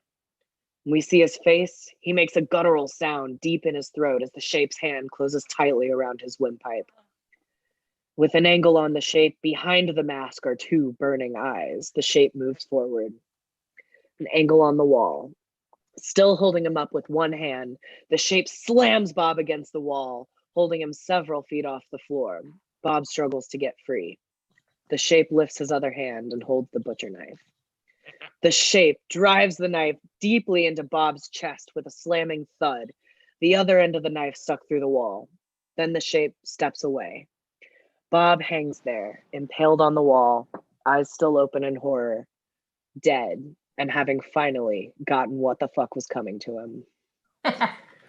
We cut to the inside of the Wallace bedroom. Linda lounges on the bed, smoking another cigarette. She hears Bob enter the room, but doesn't look up. Where's my beer? No answer.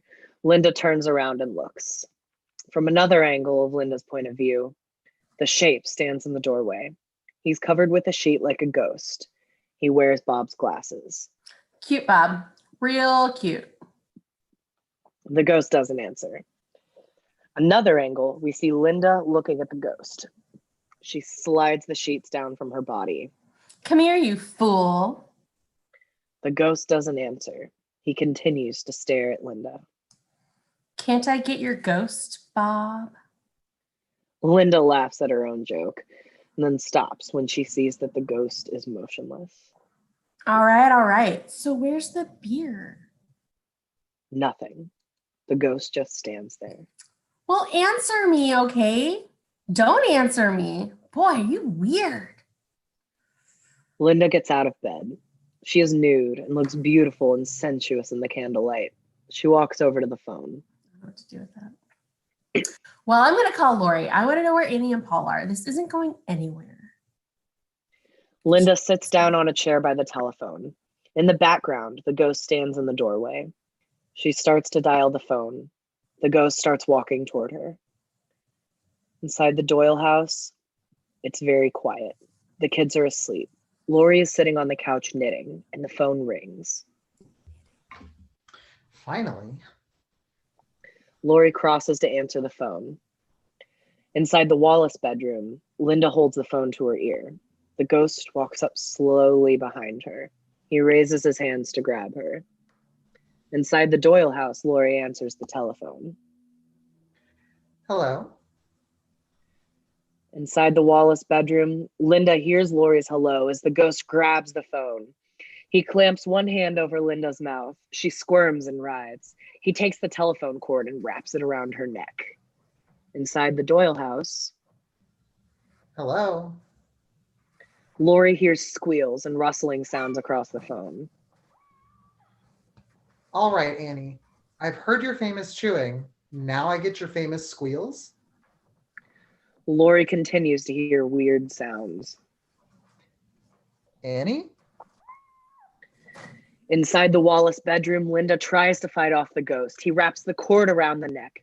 He pulls tight. Linda reaches up and pulls on the sheet. It slides off the man to reveal the grotesque Halloween mask. Linda gasps and tries to scream.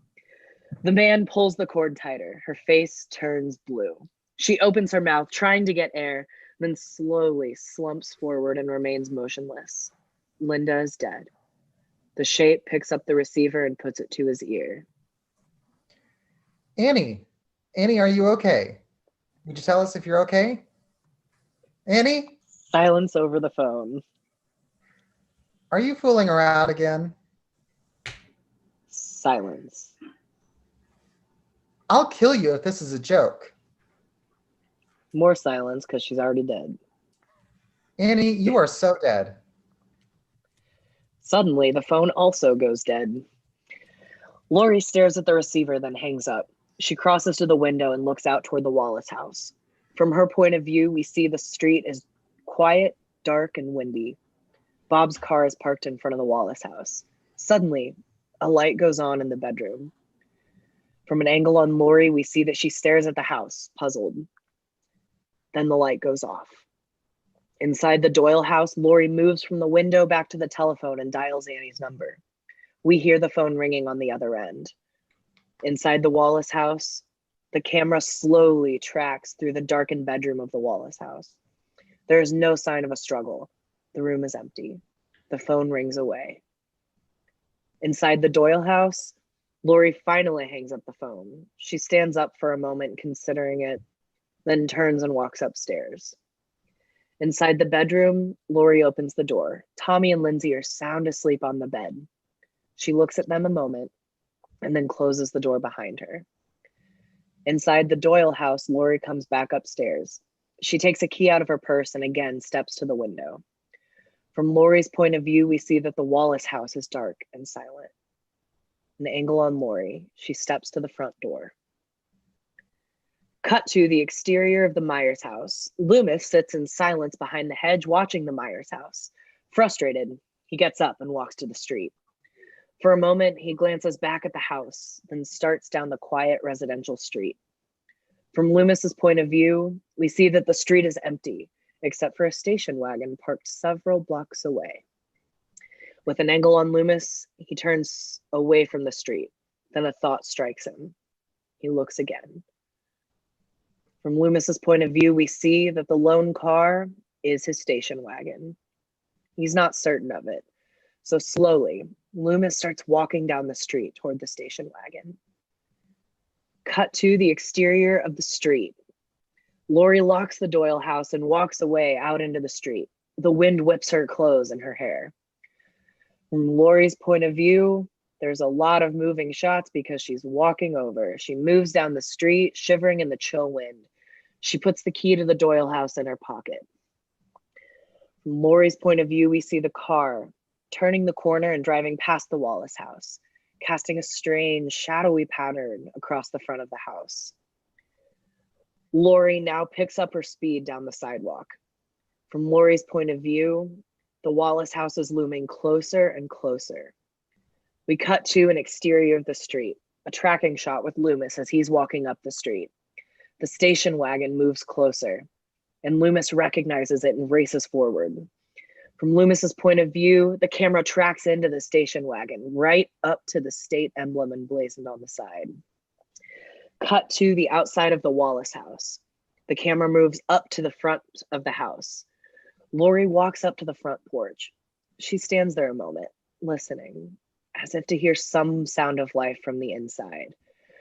She knocks on the door and rings the doorbell. She waits. Silence.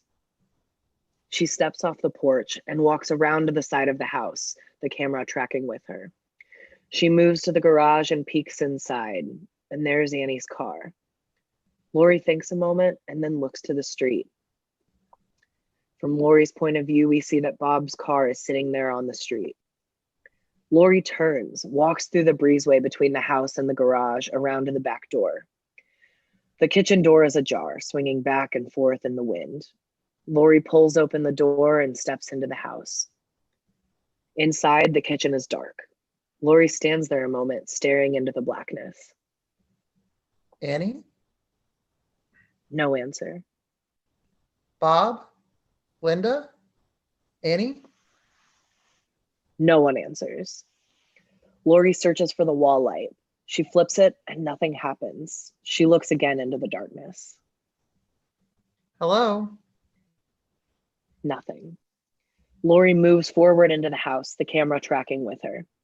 She walks into the living room and stops to let her eyes get accustomed to the almost complete darkness.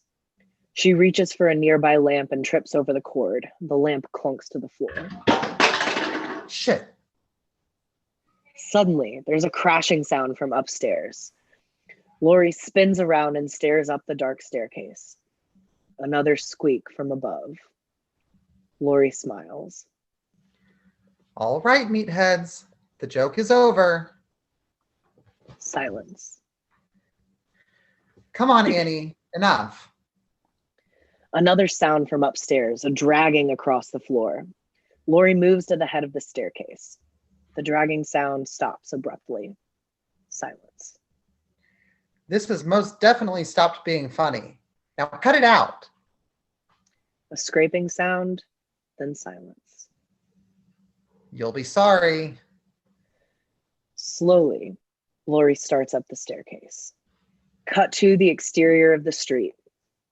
Loomis stands by his car, glancing up and down the empty street. Finally, he makes up his mind and starts moving down the street, almost running, looking back and forth at the rows of houses on either side for something out of place. Cut to the interior of the Wallace house. Slowly moving up the staircase, Lori reaches the top of the stairs and stops. From Lori's point of view, we see the second floor hallway. It's totally dark. At the end of the hall is the bedroom door. From around the edges of the door is the faintest orange glow. With an angle on Lori, she moves for the door, camera tracking with her. From Lori's point of view, we see her reaching for the door. Her hand reaches out and touches it. The door swings open. A jack-o'-lantern casts an eerie glow around the room. There's someone laying on the bed, but from this position, Lori can't see. Lori moves forward toward the bed. From her point of view, we see that there on the bed is Annie.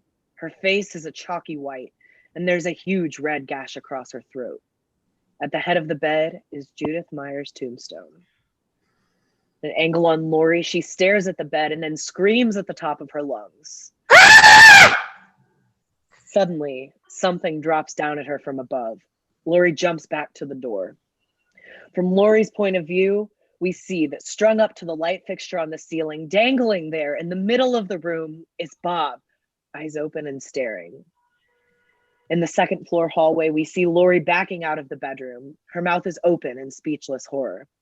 Suddenly, a door next to her slowly opens.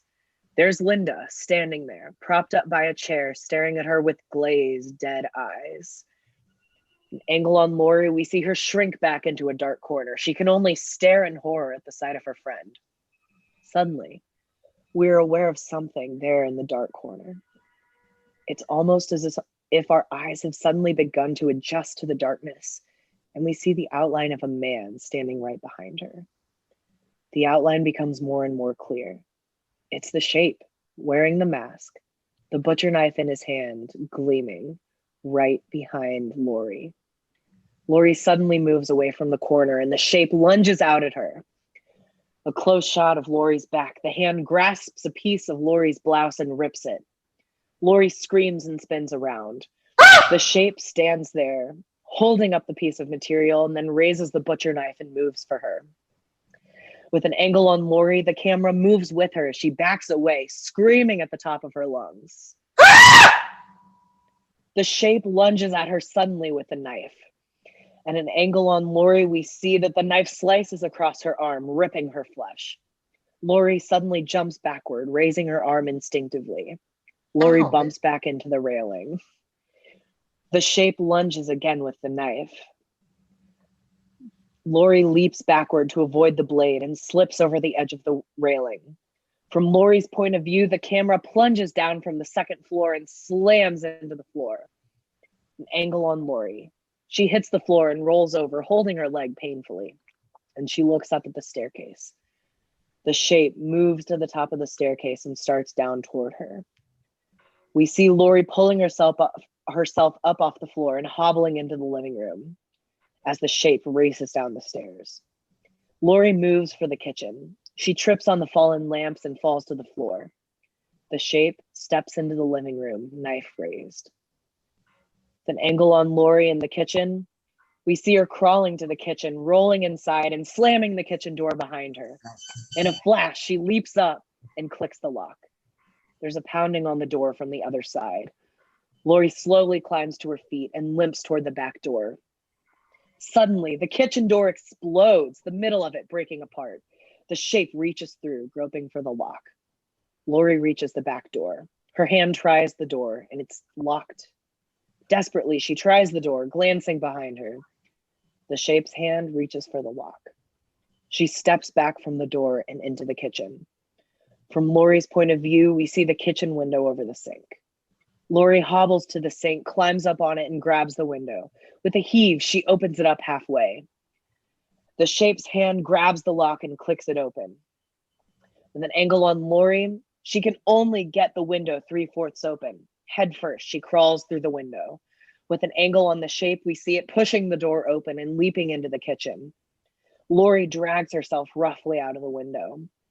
In a close shot of the window, the Shape grabs at Lori's legs as they disappear through the sill. The outside of the Wallace house. Lori picks herself up from the ground and runs as fast as she can, limping across the backyard, camera moving with her. She passes the driveway and scurries into the neighbor's backyard, up to the back door of the house. She pounds furiously on the door. Help me! Help me! She looks behind her. From Lori's point of view of the Wallace house, we see no sign of the Shape. The house is dark and silent. With an angle on Lori, we see the back porch light come on. Lori is continuing to pound on the door. Through the glass in the back door, we see an old woman dressed in a nightgown approach. With an angle on Lori. Please, help me! Call the police, please! From Lori's point of view of the door, we see the old woman stare at her suspiciously for a moment, then turn from the door and walk away. With an angle on Lori, the porch light goes out. No, no, please, open the door! She turns around and looks back. From Lori's point of view of the Wallace house, we see nothing. Still no sign of the Shape. Lori hobbles off the back porch and runs across the yard to the street. The camera moves with her as she limps along. Outside the Doyle house, we see Lori rushing up to the front door. She reaches in her pocket for the key and drops it on the porch. Quickly, she bends down and scrambles for it. She looks back toward the street. From Lori's point of view, we see an empty street. The wind whishes the trees. Leaves are sprinkling down. From the outside of the Doyle house, we see Lori groping around for the key. It lies over a crack in the wooden porch. She reaches for it, but her finger nudges the key between the crack, down and out of sight. Lori screams with frustration and glances back at the street. From Lori's point of view of the street, we see the shape walking slowly down the middle of the street, right toward her. Lori begins to bang on the front door. Tommy, open the door. She grabs a planter on the porch, steps back, and hurls it at an upstairs window. From an angle on the upstairs window, we see the planter smashing against the window. A light goes on, and Tommy appears sleepily at the window. Who is it? An angle Tommy, on let Lori. me in. She looks back at the street. From Lori's point of view, we see an empty street. The shape is gone. With an angle on Lori, she stands there breathlessly, her eyes burning in the darkness. Finally, the door opens. Tommy stands there in his pajamas. Lori leaps inside and slams the door. Inside the Doyle house, we see Lori bolting the door from the inside. Tommy, I want you to go back upstairs. What is it, Lori? Be quiet. Get Lindsay and get into the bedroom and lock the door. I'm scared. Do what I say. Now. It's the boogeyman, isn't it? Hurry! Tommy turns and runs upstairs crying. Lori moves from the door to the telephone. She picks it up, dials a number, and waits. Then suddenly she reacts. The phone is dead. There's no dial tone. She puts down the phone and stands very still. There's a slight breeze blowing her hair. Slowly, Lori moves around the couch. From Lori's point of view, we see from the living room into the kitchen. The back door is open. With an angle on Lori, she doesn't move. She begins crying softly, her eyes wide with fear. Please stop. Please. Silence. No movement anywhere in the house. Slowly, Lori sinks down to her knees by the couch. A close shot of knitting needles. Her hand brushes against the knitting needles protruding from her tote bag. She reacts to the feel of the knitting needles and pulls one out. It's long and deadly sharp. She stares at it. Suddenly, the shape leaps up from behind the couch. He springs at her, plunging the butcher knife. The blade of the butcher knife thumps into the couch. With an angle on Lori, she instinctively raises the knitting needle and drives it home right into the shape's neck. The shape springs backward, clawing at the needle, rolling his head back and forth. Then suddenly he freezes, hands outstretched, motionless, and falls in a heap on the floor. Lori sits there. The shape doesn't move. Lori begins to cry again, harder and harder. Cut to the exterior of the street. The camera moves with Loomis as he moves along the street. Suddenly, two headlights hit him and a police car swerves to a stop next to him. Brackett gets out. Where were you? I went back to the Myers house. I found the car. He's here. Where? 3 blocks down. Get in the car and then go up that other street, then back down here. I'm going up the block. Brackett turns and hurries back to the car. Loomis starts up the street again as Brackett pulls off in the other direction. Cut to the interior of the Doyle house. There's a wide shot of the living room. Lori is on one side of the frame, the motionless shape lying behind the couch on the other. Slowly, Lori stands up, stares at the shape, and then moves to the staircase. Slowly, painfully, Lori climbs up the stairs. Inside the bedroom, Tommy and Lindsay are huddled in a corner, whimpering softly. The door opens and Lori steps in. The two children run to her, crying. She holds them in her arms tightly and nudges the door shut with her foot. It's all right now. Shh. It's all right. She takes the children back to the bed and sits down with them. Now, I want you to change your clothes, Tommy. We're going to take a walk outside. Was it the boogeyman? I'm scared. There's nothing to be scared of now. Get changed. Are you sure? Yes. How? I killed the bitch. My mommy says you shouldn't swear and kill the boogeyman. Your mommy's a bitch who underpays. Suddenly, the bedroom door swings open. Standing there is the shape, the butcher knife raised. Both children scream. Lori shoves them into the bathroom and pulls the door shut, leaving herself outside in the bedroom. Lock the door! Lock the door! The shape moves for her, slowly now, but relentless, the knife glistening. There's a click as the bathroom door is locked. Lori leaps away from the door and circles around the bed, and the shape keeps coming. Lori dashes to a closed closet and ducks inside. Inside the closet, we see Lori pull the sliding doors closed and crawl back into the small, dark interior of the closet. Suddenly, the doors begin to buckle as the shape pounds on them. An angle on Lori as she reaches up and grabs a wire hanger from the top of the closet. She rips off the shirt and begins unhooking it. With an angle on the closet door, the door buckles inward as the shape smashes against it. Lori twists the top of the hanger, unwinding the wire. With an angle on the closet door, the door breaks in. The shape steps inside, pushing aside the clothes. Lori unhooks the hanger and bends it out straight. With an angle on the shape, we see it leaning in, peering down at Lori in the corner, raising the knife. Lori, holding the hanger with both hands, thrusts the hanger forward with all her might.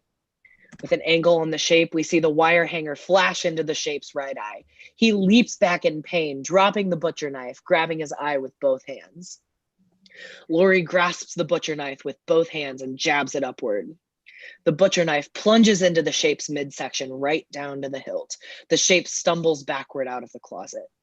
With an angle on Lori, Lori sits there in the corner of the closet. There's a thump from the bedroom, then silence.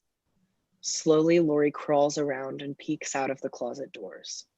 From Lori's point of view, we see the shape lying on the floor by the bed, the butcher knife protruding from his stomach. Inside the bedroom, Lori emerges from the closet and carefully crosses the bedroom, avoiding the shape's body. She goes to the bathroom door and knocks softly. Tommy, it's me. Open the door. There's a silence, then the door opens. On the other side are Tommy and Lindsay, looking utterly terrified. Lori bends down and shields them from the sight of the shape. Now, I want you to walk to the door, down the stairs, and right out the front door. You're coming with us. Listen to me. I want you to walk down the street to the Mackenzies and knock on their door. You tell them to call the police and send them over here. Do you understand? Lori, you come with us. No. Do as I say. She stands up and guides the children carefully across the bedroom to the door and ushers them outside. She watches for a moment as they walk down the stairs, then slumps down against the doorframe in an exhausted heap.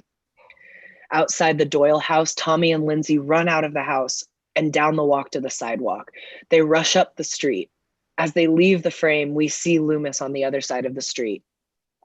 With an angle on Loomis, he watches the children with a puzzled frown.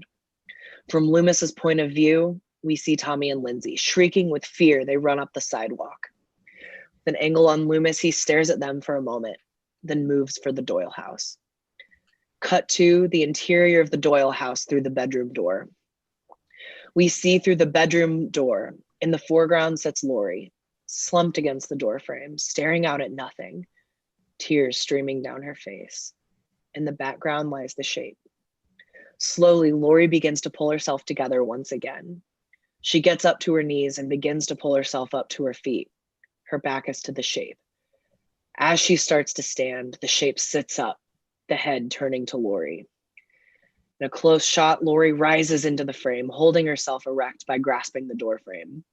Behind her, the shape rises up into the frame quickly, silently.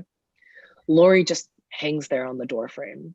An exhausted, ironic smile comes over her face. Well, kiddo, some Halloween. Slowly, the shape moves for her, his hands outstretched. Just as he is about to grab her, Lori manages to step out the door. In the hall, we see that unaware he's behind her, Lori limps toward the stairs.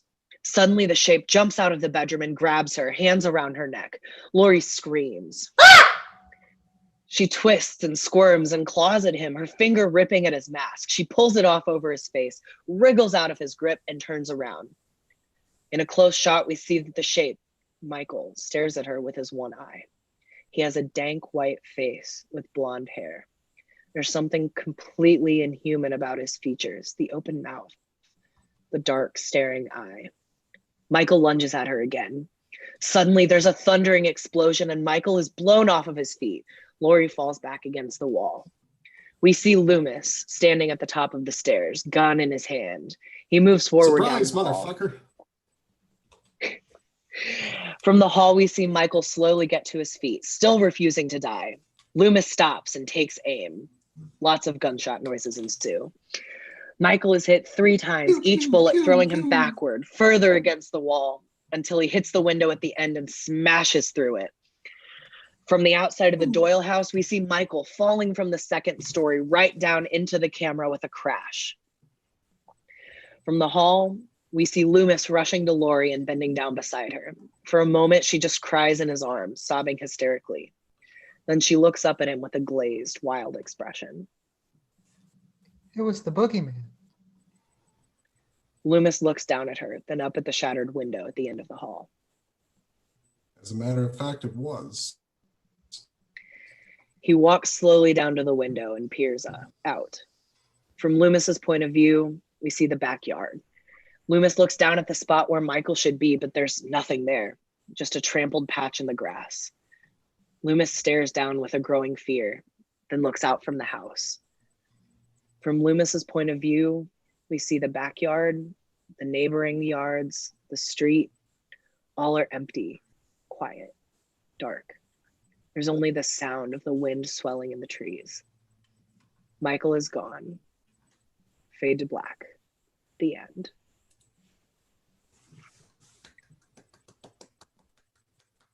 Okay.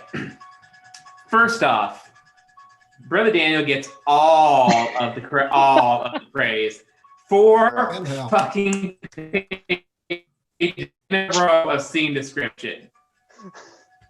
And I probably froze about giving you accolades. God damn it. Okay, 4 pages of narration. That's the new drinking game. Anytime I fucking freeze, y'all just drink until I come back. I don't think that's advisable. dangerous. I don't know if the Surgeon General I'd like to live through In the recent days, a bunch of beers was found dead from liver poisoning. Yeah. Brother Daniel, thank you so much. That was a lot. I'm sorry. I should have checked that. Yeah. That was Oh no, totally. It was fine. Totally. I mean, you were also kind of playing the part of Michael Myers because so much of, he doesn't have technical lines. So. Right. Yeah. Well. All right. Thank you to my chorus, Jonathan, Daniel. Y'all killed it. Jonathan, I hope we have you back for more. Yeah, absolutely. I had a blast. You guys are awesome. Yay! Yay. Who else do I have left? Our Sheriff Brackett, Cadaver Daddy-O. I just think you misread where it says in the script county. I think you just read it as country, Sheriff. No, you said this, I'm going to be the sheriff of Halloween, right? Sure. Yeah. That's exactly what I said. I think you already are the sheriff of Halloween. You kind of are. Hey. You really are. Ginger stepping in at the last minute is Lindsay Wallace. Thank you so much. Yay. Thanks for me. Tommy Doyle, Sean bringing another flawless performance. Yay. Again. Your walk with that pumpkin I was fucking dying. Dr. Sam Loomis, Luke Seckington as literally the best or worst psychologist of all time. Yay. Kelsey totally slaying it as Linda. God. Liz, amazing as Lori. Just so good. So good. Yes. I love that we ad-libbed our really hated sounded kids, like- by the way. Yes. I was going to say, you sounded exactly like Jamie Lee Curtis so many times. It was Yeah. creepy. It was really good. Killed it. It was just the screaming, right? Yeah, Screaming part. we I'm just like her. And I got to share with y'all on the stream that aren't in our group, everybody was losing their shit when I went out to that car to die. Everybody was losing their shit. I was. It's apparently Ginger's new favorite performance of mine. So, Facts. Yes. and I didn't even have to eat anything. So, thank you all so much. We hope you all have a happy Halloween, and we will see you in a few weeks on the 14th for Office Space. If you have not gone out to vote yet, get on that shit. So Yay. Only if you're voting for Joe Biden. yeah, if it's anything else, your voting date's like November 6th. Wait a minute. See what you did. Yeah. So all right. Bye y'all. We'll see you next time. Bye. Bye.